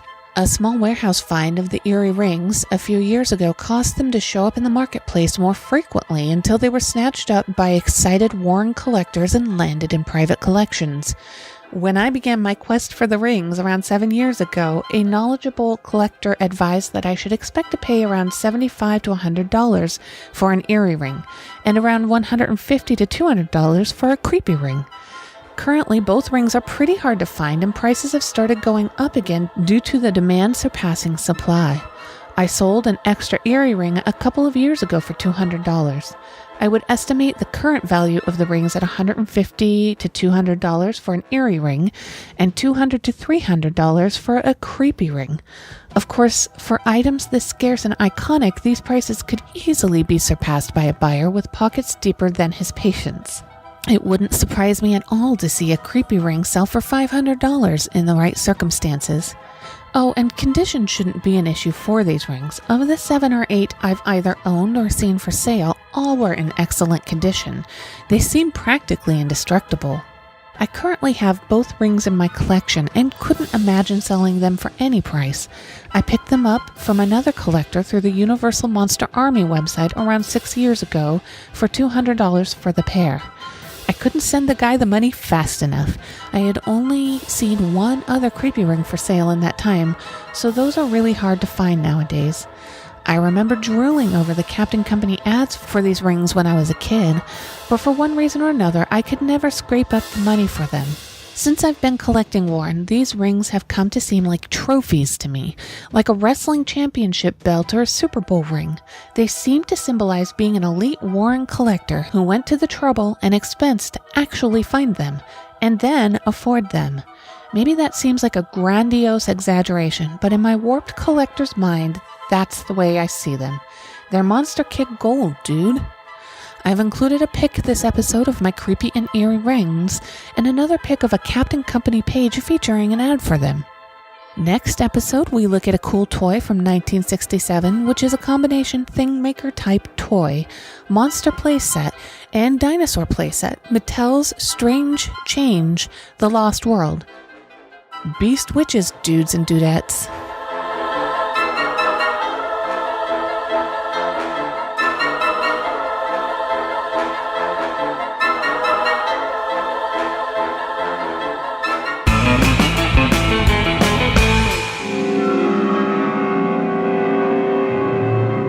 Do you believe in ghosts?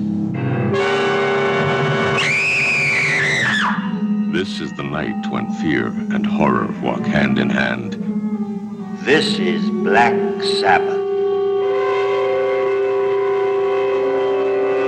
Starring the incomparable Boris Karloff, the personable Mark Damon, and lush and lovely women, even though one is from the netherworld, a vampire, a Vurdalak. Black Sabbath, as ancient as superstition, as modern as the telephone. How nice you look with that towel around you. You always did have a beautiful body. Beautiful. A body to drive someone crazy. Who are you? Who?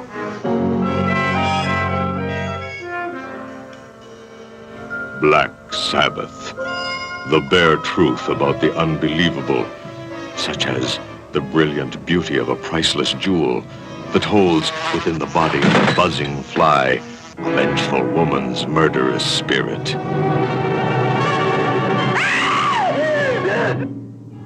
Only on the seventh night of the seventh full moon can the living see the lifeless undead. I am hungry. Is he man or vampire?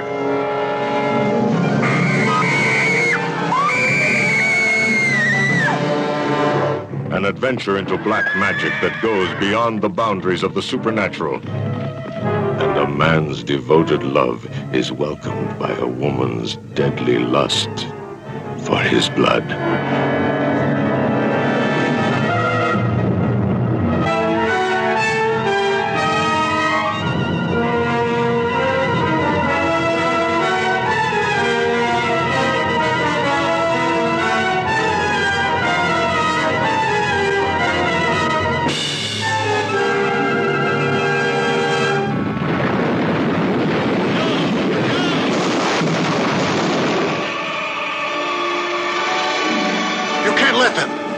Get out of there first. Blast them now! Drop now! You've got to do it! Dad, listen to me! From the remotest reaches of the cosmos, an unknown force is overpowering mankind. I can't get enough buildup. We'll never get off the ground. Calm down. 10, 9, 8, 7, 6, 5, 4, 3, 2, 1, fire. The greatest threat in outer space, the war of the planets. You can't stop them. Laser's no good. You can't stop them. They're lights, but they've got shape. They're more than lights. When you have them within, you experience a power of mind beyond all comprehension.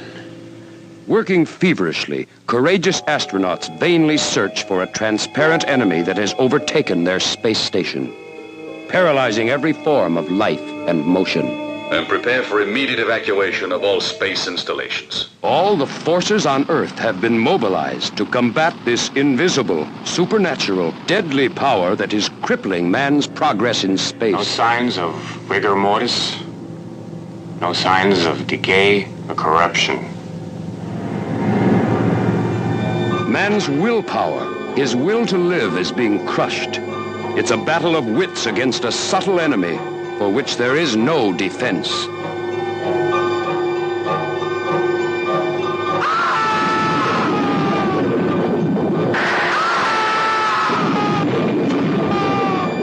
can't do that. It's not human. You're crazy. You too will be fascinated, awed, gripped, mesmerized, enslaved by the will of the deadly diaphanoids. What is it you want?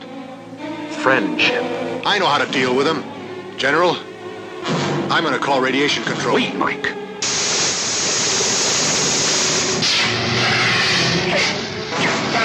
go! Get back here, Freddy! Where do you think you're going? I can make it, Commander! It's a desperate fight, but a handful of fearless spacemen search for every sign, for every face that might hide the seed, the spawn of death that threatens to destroy the Earth.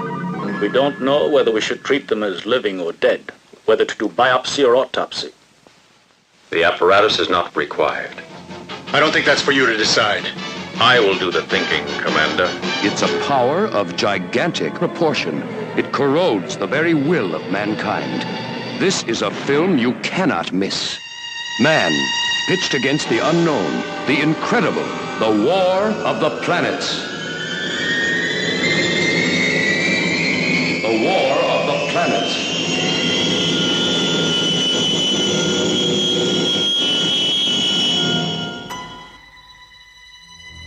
Hi, this is Ruby. And I'm Hater. And we host the Mimiverse Bonfire Podcast.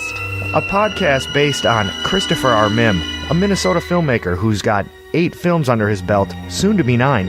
And they're all 1950s-style black and white movies. The podcast revolves around actors, the making of the films, and various other little fun bits. And technicians. You can find us at sainteuphoria.com.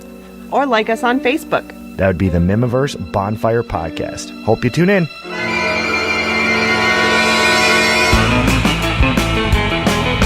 Hey, Derek. This is Todd from the Haunted Cinema in Chippewa Lake, Ohio.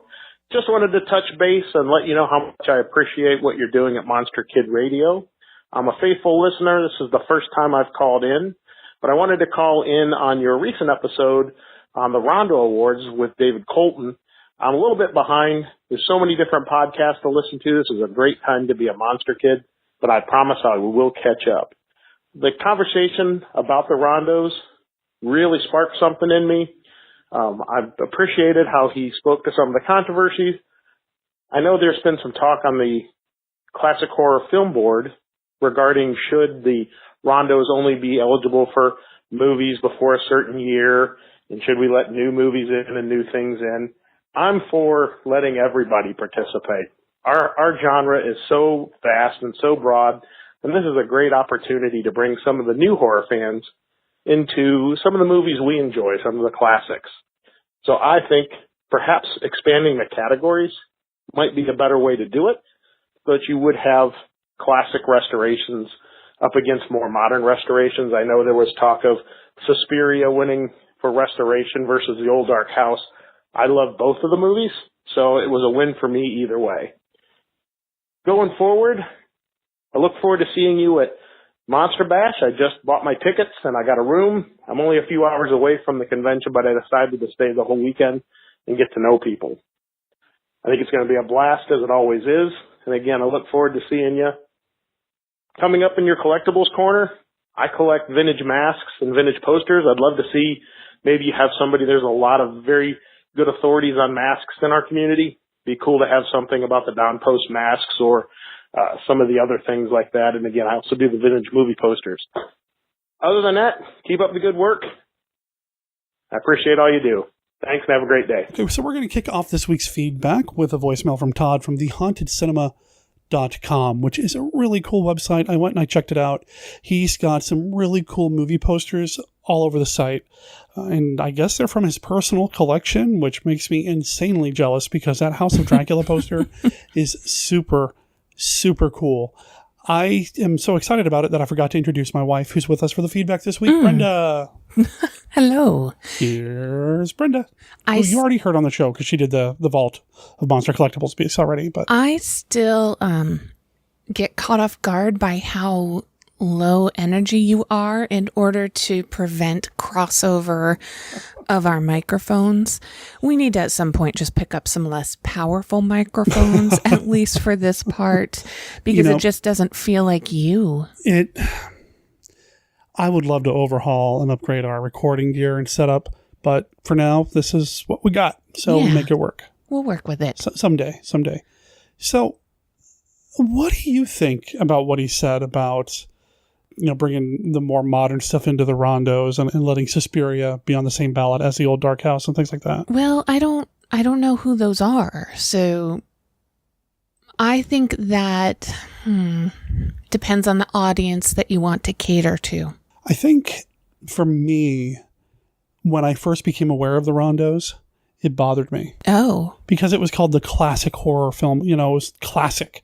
Oh. And to have all these podcasts and magazines and books and movies that are catering to non-classic interests and genres, you may hear our neighbors right now doing some work in their home. My goodness, they have been working on that place for like 2.5 weeks. It's been seriously... And they hammer in the exact same place, and it makes me think of like kids who you give them like nails and a hammer and they just pretend they're building something.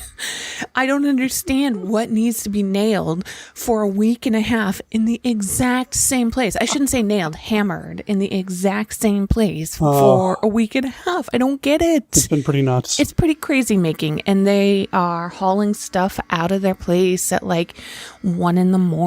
and they're completely redoing the floors. I know. And I saw they're using like tile in there, and maybe they're hammering the tiles into place. Well, what we're hearing now is a drill. No, that's a saw. That's a saw? Maybe a... Do you call them? What if they're sawing like tile pieces to make them fit just right, like in the edges or whatever? Oh, because it does sound different than when a saw does wood. This is Monster Kid Radio, so I'm just going to imagine that they're building a Frankenstein's monster next door.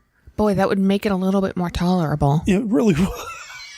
Yes, that's how you know I married the right woman.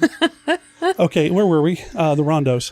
Oh, yes. So I really, at the very beginning, honestly, I struggled with it because I wanted a celebration of the classic stuff. And I still, to this day, I guess, still have a little bit of a knee-jerk reaction.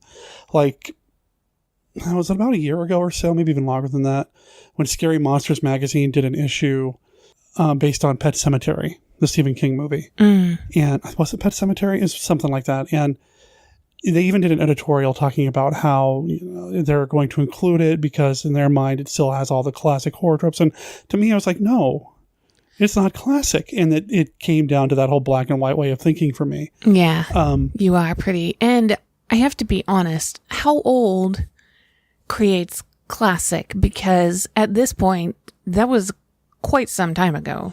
Yeah. It was more than 20 years ago. When David Colton talked about the justification and his reasoning for it, his answer made a lot of sense. And so I get it. And I had gotten to that point already, but I think David really kind of solidified it for me. But yeah, I think when we start looking at the classic stuff, and actually I was just talking to somebody earlier today who's been on the show before, George McGowan, and we were talking about how there are some magazine publishers that think the classic era starts with Night of the Living Dead. And for me, and I'm summarizing that conversation, of course, but for me, that's the end of the classic era, Somebody posted on Facebook the other day that when somebody says something happened 30 years ago, they still think they mean something in the 70s, when really it's in the 90s. And then I felt really, really old. because I still feel that way too. Just when somebody says, when I was a kid or back in the 30s or whatever, or not in the 30s, but 30 years ago. Yeah. I don't go to the year I graduated high school. Yeah. Wow. It's true. And it's really interesting. There has to be some sort of study out there about, like, at what age do we sort of freeze that reference? Right. That reference point. And we just don't seem to move on from that. I do find it interesting, though, when we look at some of the retro stuff happening. I think, like, the big thing that's happening on YouTube right now was the Cobra Kai series, the Karate Kid series, which I freaking loved.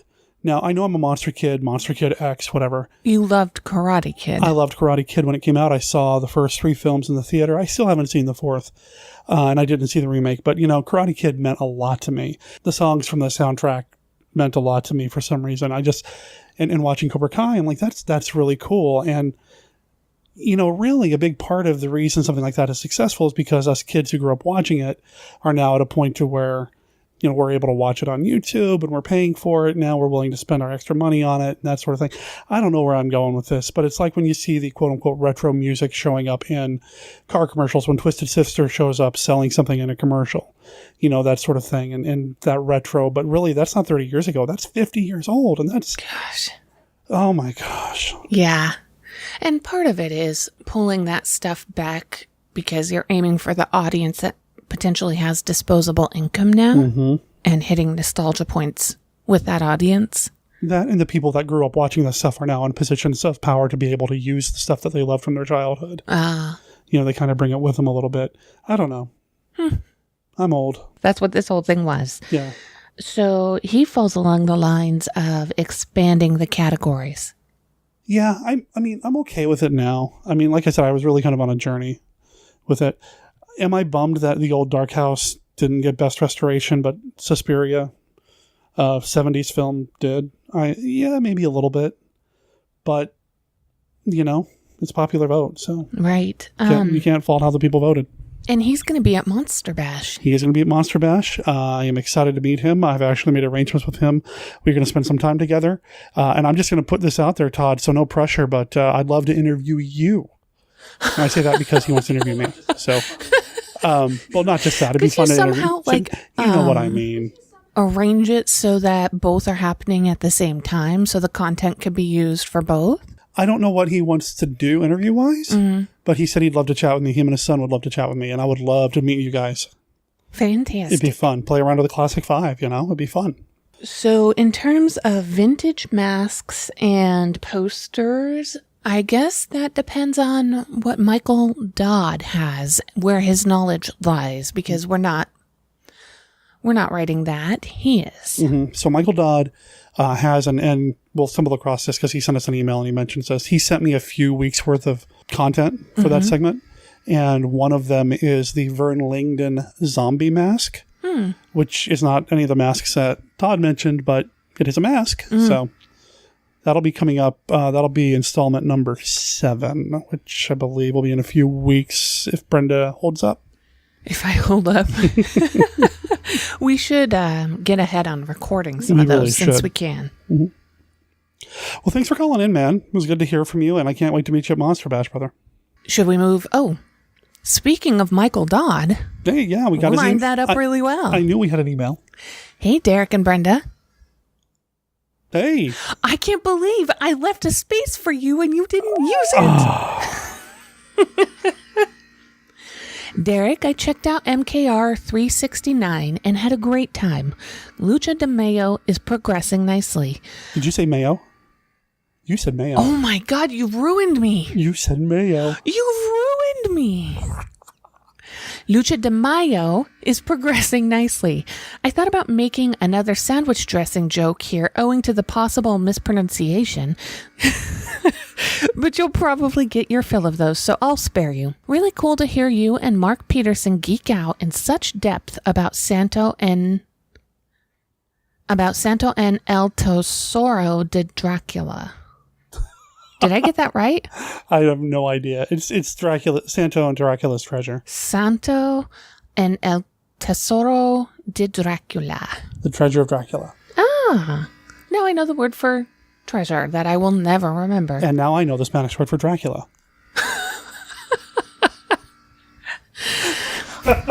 That guy knows his lucha.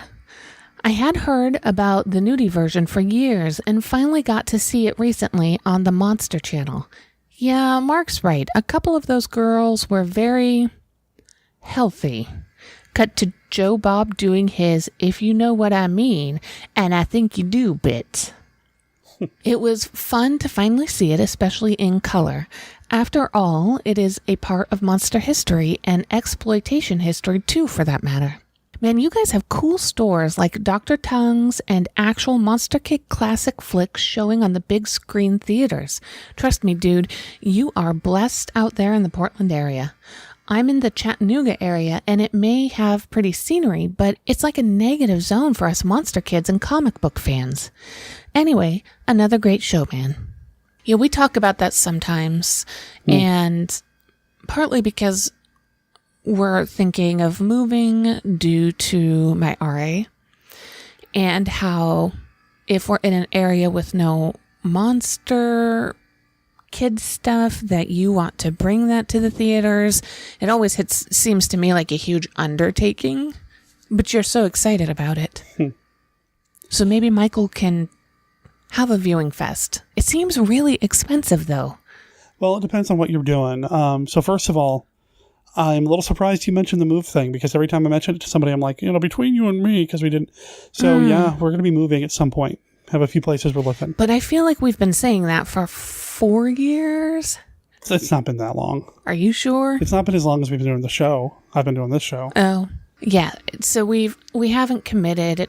We need to commit, because it's your rheumatoid arthritis is, and I always worry every time you say RA that people don't know what we're talking about. Oh. Brenda's got severe rheumatoid arthritis, and I have this special blessed kind that doesn't respond to medication because I have to be as difficult as possible. Brenda is a collector's item.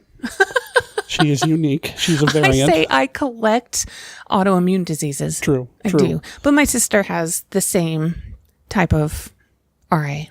So we are looking to move, because as much as we love Portland, man, I love Portland so much. And I grew up in Juneau, Alaska, where it rains quite a bit. So you get all that green and all that wonderful fresh. All that green, and it smells good. Yeah. And I feel like I need a cloudy day here and there as a relief from sunshine, just to...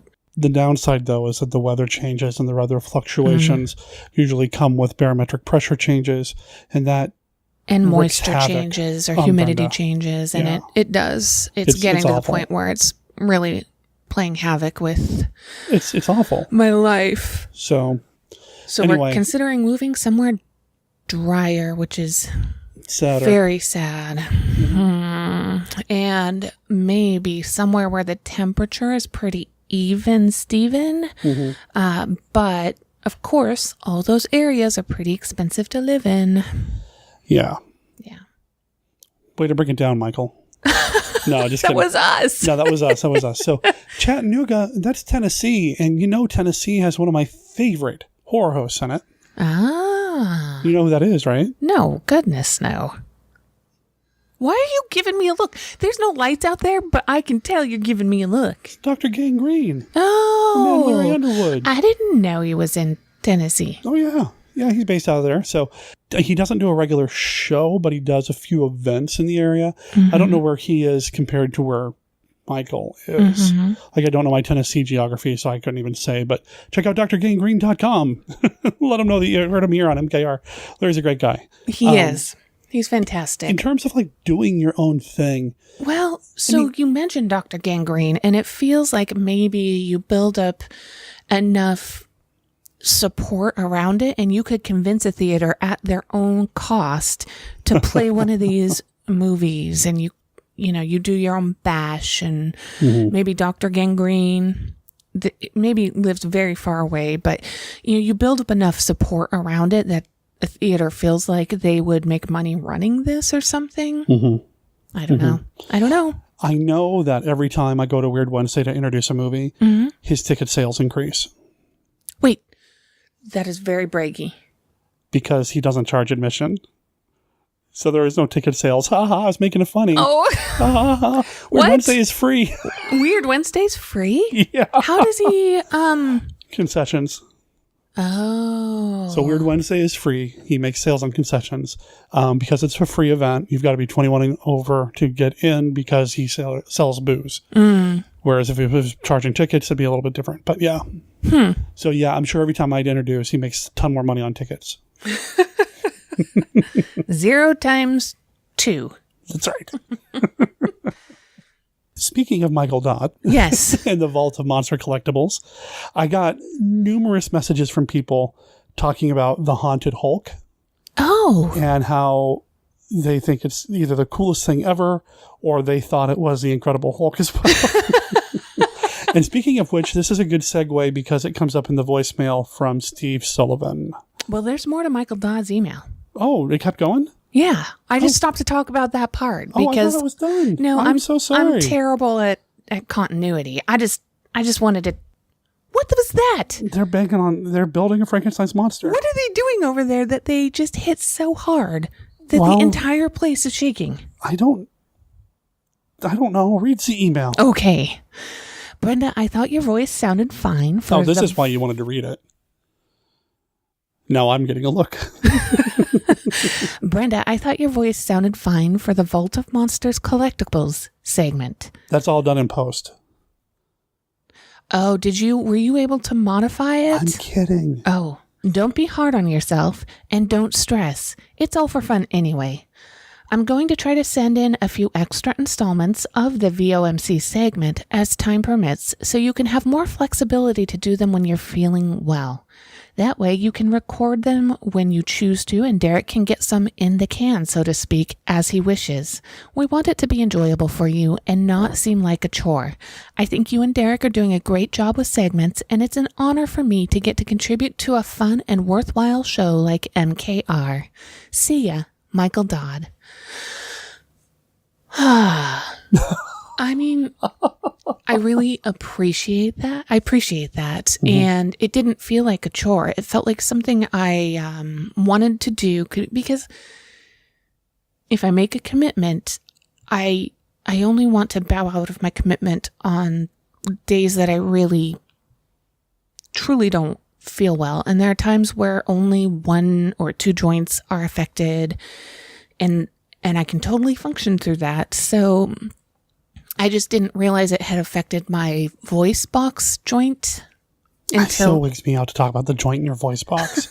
I mean, it makes sense. There's moving parts in there. I get it, but it just seems weird. Yeah, there are some weird spots where you have joints that I didn't know until I started developing problems in them. There's a joint sort of left or right, depending on what hand, of your thumb inside your hand. It kind of lets you curve your hand inward like a taco, not pulling your fingers in, but... How many people at home listening to this right now are now trying to curve their hand like a taco? I know I'm trying to. I can't. Well, now I want a taco. So maybe that's not a good description. If you hold your hand still and your thumb moves around, right? There's that joint there. Right. But hold your hand still. Take your hand away and your whole thumb can bend inwards towards your palm. Oh, right. Not just the base thumb joint, but like the whole there's like pad. a weird, Right. There's a joint in there. And that one, for some reason, it gets affected pretty easily for me and it swells up on the top of my hand and it itches. And I never knew we had a joint in there until that started happening. Anyways, there's some joints I was just unaware of. Anyways, I really went off on a tangent there. Sorry. That's okay. So he did send, he's got, I think we're ahead 3 segments from him right now. Mm-hmm. So that's pretty awesome. Yes. And I like the idea. Then I could do it maybe when my voice box isn't affected, so I'm not as raspy, because I think, people listen to this with headphones and it maybe is grating to listen to. I don't know. That raspy voice is kind of sexy. What? I'm just saying. That raspy voice. I'm just like, all right. Maybe you could sit down and record all the segments while I'm out seeing the movie on Saturday afternoon. Maybe. Maybe I could. Because you also have to get ahead for Monster Bash, right? Again, this is because my energy level is intentionally low. I'm trying to be funny and get zingers in, but really it just sounds like I'm being a serious talker. Maybe you could do it then. Let me stroke my beard. Maybe you could do it. Hint, hint. Hey, Derek, Brenda, and all the monster kids out there. This is Steve Sullivan. Just calling to say hi.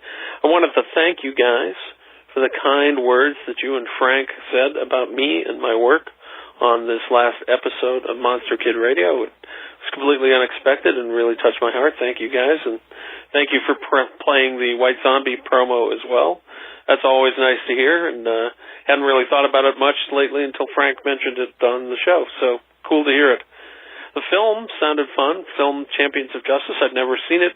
I'm a little weak, more than a little weak probably on my lucha movies. I've got a bunch, but there's so many more that I don't have, and Mexican horror in general is not one of my stronger suits. And this isn't strictly a horror movie, but it sounded fun, and I was lucky enough to find a really cheap copy on eBay of that as a double feature with another film about the Bermuda Triangle, I think, so I snatched that right up. I actually had the Haunted Hulk when I was a little kid, and it was my favorite bath toy. It was the coolest thing. God knows where it's gone over the years, but I had all the little monsters that went with it. The Wolfman figure was easily my favorite, and there were a lot of other cool ones, too. There was, a witch and an executioner and a Phantom of the Opera kind of guy and a skeleton and just all sorts of cool stuff. They were cool little plastic figures, and they were great bath toys. I miss it at these prices, though. I don't think I'll ever have one again unless someone scans them and decides to release the printout versions, in which case maybe you can print your own, and wouldn't that be cool? That's about all I've got for now, and I know I'm hitting the 3-minute limit. So take care. Steve Sullivan, signing off. That voicemail was less than 2 minutes long. Do you have a 3-minute limit? Google does. It's a Google voicemail, and they have a 3-minute limit. Well, that's a bummer. But I always tell people, if you want to call and leave a longer voicemail, I will stitch them together. If you want to call more, if you don't mind calling more than once, I can do that. It's not a problem. What was I going to say? I just had a thought. Wouldn't it be cool if we had a 3D printer and the plans to print all these classic monster toys? That'd be so neat. What I think is, if we had a 3D printer, you would print so much stuff that we have no room for. You hesitate. Like, is this a family show? Stuff. That we do not have any room for. But it'd be cool. I know, but it would end up just like all your other toys, where 95% are in boxes and undisplayable. Yeah. I feel like I just crushed your dream. You did. Oh. I guess I won't be buying the 3D printer anytime soon. Good. We don't have the finances for that. Steve, you know you're a heck of a writer, right? I'm just saying. You're the man. The man. Okay. Just saying. And I love bringing other monster kids together that, like, I don't know if Frank would have heard of Steve Sullivan's White Zombie book if not for MKR. And maybe I'm taking credit where I shouldn't. But like Frank Schildern or Steve Sullivan traveled in circles that were not connected. Really. And then here we are. And I think that's awesome. Yeah. And I love doing that. And I hope people are buying Dwight Kemper's book and Brad Braddock's books and all this other stuff. Just because it's so good. I love the Monster Kid authors and creators I've surrounded myself with. I'm sure I'm forgetting a ton. But just it's awesome. And just I feel like while we knew Steve before with previous podcast lives, my relationship with Steve has just deepened through MKR. And it's awesome. Because you're not in such a niche anymore? I'm still niche, just a different one. Just not as tiny? Yeah, maybe. Yeah. It's like you're stitching together people in this niche. Which is better than shipping them like you accused me of doing a while back. So, you know.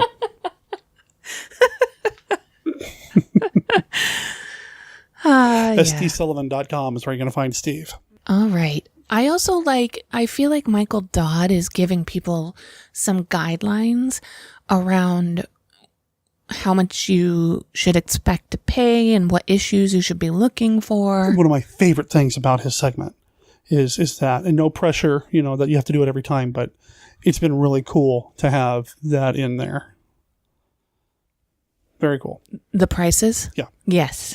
Like condition guide type stuff. Because there's not really, like with comic books back in the day, you used to be able to get like an Overstreet price guide. And I think he mentioned that when we talked about the magazine stuff last time. But yeah, there's not really I don't think there's like a book saying, here's your monster collectible price guide. And it'd go out of date right away anyway, because those things always fluctuate. So yeah, within reason. So. I mean, the last one he talked about, if there was such a thing, it would stabilize the prices and cause them to climb. Well, I guess he did say that, didn't he? Right. Yeah, so maybe it would. It would give people like a more of a benchmark so you wouldn't see all the craziness that happens on eBay. Maybe that's something Michael should do. Speaking of eBay, to make you can money. go to eBay and look at my auctions. Goodness, I meant to talk to you about just how much spam is on your Facebook page. Like, how come you aren't just providing a general link to what you're selling and describing it? Instead, you're providing individual links multiple times. So I did it first as the full listings, but because of how Facebook grabs images, all they grabbed was the eBay logo, and I wanted to spotlight certain items. So, well, yes, that was a lot. And I don't know if people are actually from your community going and buying those things. The current high bid on one of those books is an MKR. Oh, wow. Just saying. That's fantastic. Funding Monster Bash. Pretty much. Funding my food. This is a John email, and I find them hilarious because he directs me. Oh, that's right. This one's got direction. Hi, Derek. I'm following direction, Derek. What is the direction? Pause to give Derek a chance to say hi. Hi. I traveled back in time to MKR 19. Whoa. Wow. Without the help of H.G. Wells, but with science. I have a terrible maniacal laugh. But that was the stage direction, and I think you did your best. I'm trying to think if I could have a better maniacal laugh. Not my really loud, crazy one. No. That's just crazy. It is. I mentioned in a previous email, I was a few hundred episodes behind, and I am slowly catching up. I have some serious downtime at work. I just finished listening to episode 19, and your guest was Paul McComas, the biggest fan of Lon Chaney Jr. Toward the end of the cast, Paul shared about his teenage girlfriend and her tragic end. He apologized for taking the cast to a dark place. My reply is, thank you, Paul, for keeping it real. It's through these fun, scary movies that I've escaped my reality for 2 hours at a time. But the movies become more than just an escape. They become coping mechanisms. So thank you, Paul, for scratching away some gloss and exposing the reality underneath. Thank you, Derek, for keeping it real and sharing more than just movie talk, but also sharing the human side of Monster Kids. Still looking forward to meeting you in person at the convention in June that I won't mention. Don't want it to get too crowded and lose its charm. John, there are thousands of us. You can use my name, Murray. Do people know that I work in privacy? That's my job, HIPAA. So I'm hyper aware of this. But indeed, there are thousands of people with similar names. Yes. Yes. Episode 19. I didn't realize, I'd have to go back and check. I know Paul was on some earlier episodes, but I didn't realize it went all the way back to episode 19. Yay. And that's back when I was doing 2 episodes a week where I was just cutting it in half. So that was what, 8 weeks in? Wow. That's a couple months, I guess. Yeah, I was going to say that would be 9 in. So that's 9 weeks. Yeah. Yeah. Okay. And I feel like you can get that kind of, there's some escapism to these movies. Oh, yeah. Well, I feel like any movie or show is. Well, they are, but I feel like it's definitely different. Like you and I, you like to watch some of the more modern horror stuff, the good stuff, not the bad, silly stuff. I don't have time to spend on that stuff. Right. And it is a different vibe. It is a different feel than some of the older stuff that I love so much. It's an escapism thing. It's, I don't know, it's just different. With the older stuff? Yeah. I prefer movies that have realistic endings. I hate the movies where everybody walks away with a rainbow in the background. That's not my life. I have zero interest. So we need a horror movie that ends with the hero walking away with rheumatoid arthritis. That's for Brenda to like. No. I'm sure glad I survived the monster invasion, but now I have RA. Somebody get my Humira. It's injection time, baby. What if the Humira is what staves off the monster? You know, like vampires have holy water. That's way too expensive. Humira is way too expensive. That's why the vampire or the monsters would, have a leg up on the... I don't know. And then you're choosing between your weekly treatment versus the monster. Like, can I hide successfully for a week and take my RA treatment? Yes. This is a terrible concept. This sounds like a great monster movie that somebody should make. And all those medications have to stay refrigerated, so you better hope. It doesn't happen in Arizona. No electricity goes out. Oh, man, that'd be it, right? Right. The monsters would just have to go trip the breaker. Right, you're screwed. You inject them, and 5 minutes later, they're still there because your medication, which is a living... I think they have like living... biological stuff. Biologics. Yeah, they're biologics. They're all dead, and so you're just, they get a mild allergic reaction. So I'm just imagining the monster goes and trips the breaker, and it's like, okay, now we have to wait 6 hours for the refrigerator to warm up. Keep them in the house so they can't figure out a solution. But man, I don't want to go through the allergy reaction again. It stings, man. I hate getting injected. Me man. too. What are we talking about? I don't know. What is wrong with us? I don't know, man. We're recording this and the sun's still out, kinda. Oh, is that the problem? We normally record at night. Oh, we're powered down and don't have the energy to... I don't know. Go off on maladaptive daydreams. Do we want to talk about what Paul's talking about in number 19? Oh, I don't know. I don't think you've shared with me what that reality is behind that. There was some sexual assault. Oh, I did know this about Paul. Yeah, and she took her own life. Yeah, and it sucks. And sorry to take it dark. But the way that Paul has honored her since has been pretty impressive. All the work that he does. It's amazing. He does an incredible amount of work. Yeah. And I feel like as a man doing that work, the expectations are very high, and he meets them. And exceeds them. The work that he does is pretty incredible. I'll make sure there's a link in the show notes to his website. I think it's just paulmccomas.com.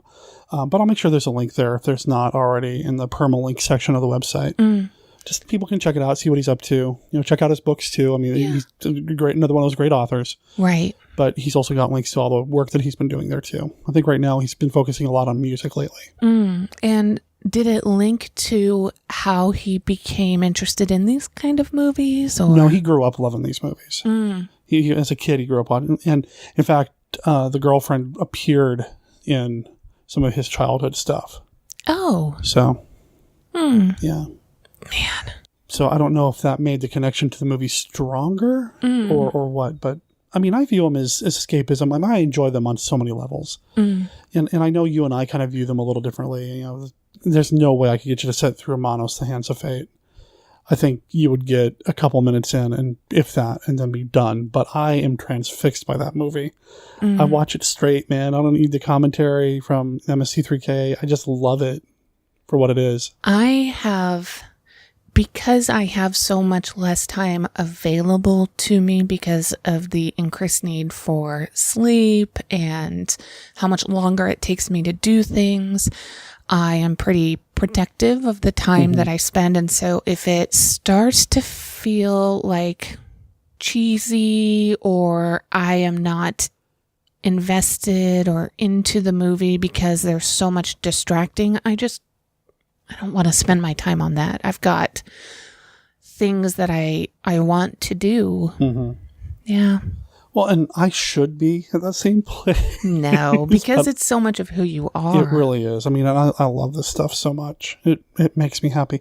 I don't think we've talked about this on the show. I think we mentioned it in a conversation we were having with Scott and Tracy, that there was one time early in the morning I was up on the treadmill, and I had this really bad, cheesy Japanese slasher movie on, and you were so judgmental. Wait, was it the one where like a head went flying off into the sun or something like that? Do you know what I'm talking about? Yeah, that was Hell Driver.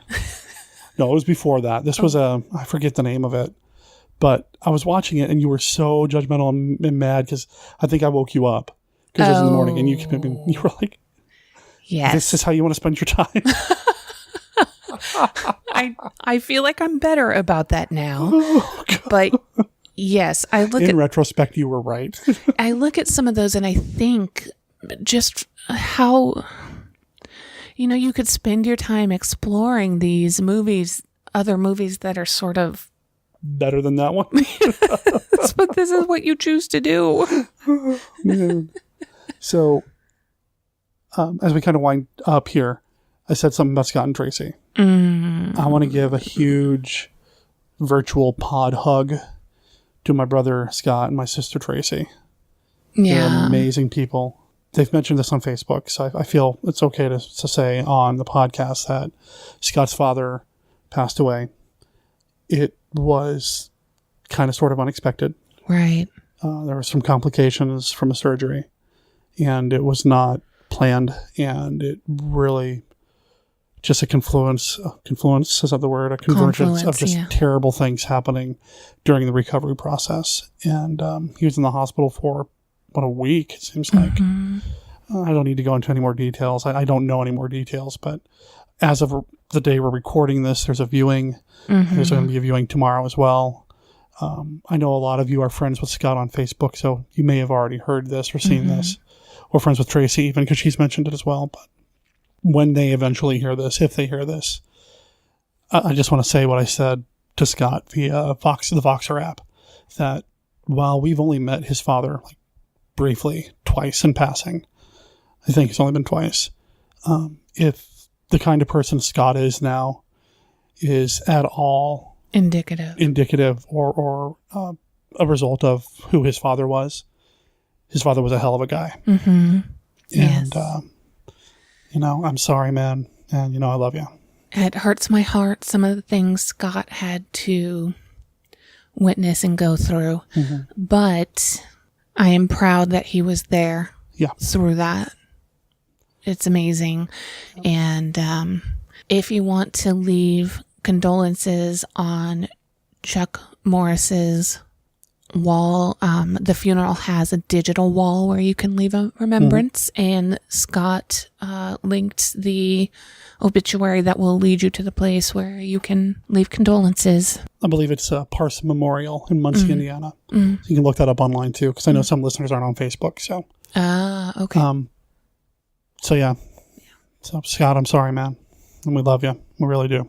And on that note, Brenda, thank you for joining us. Yes, what a sad note to end on. I know, but I don't want to cheapen it by saying, and then I go watch a monster movie to feel better. But right, these movies are kind of an escape, and they're also something that kind of bring people together too. I mean, I was kind of alluding to this earlier about Frank and Steve and all that, and these movies, this community is amazing, and I hope Scott and Tracy feel and know that they've got a community here as well. Right, just kind of thinking of them. Right. So.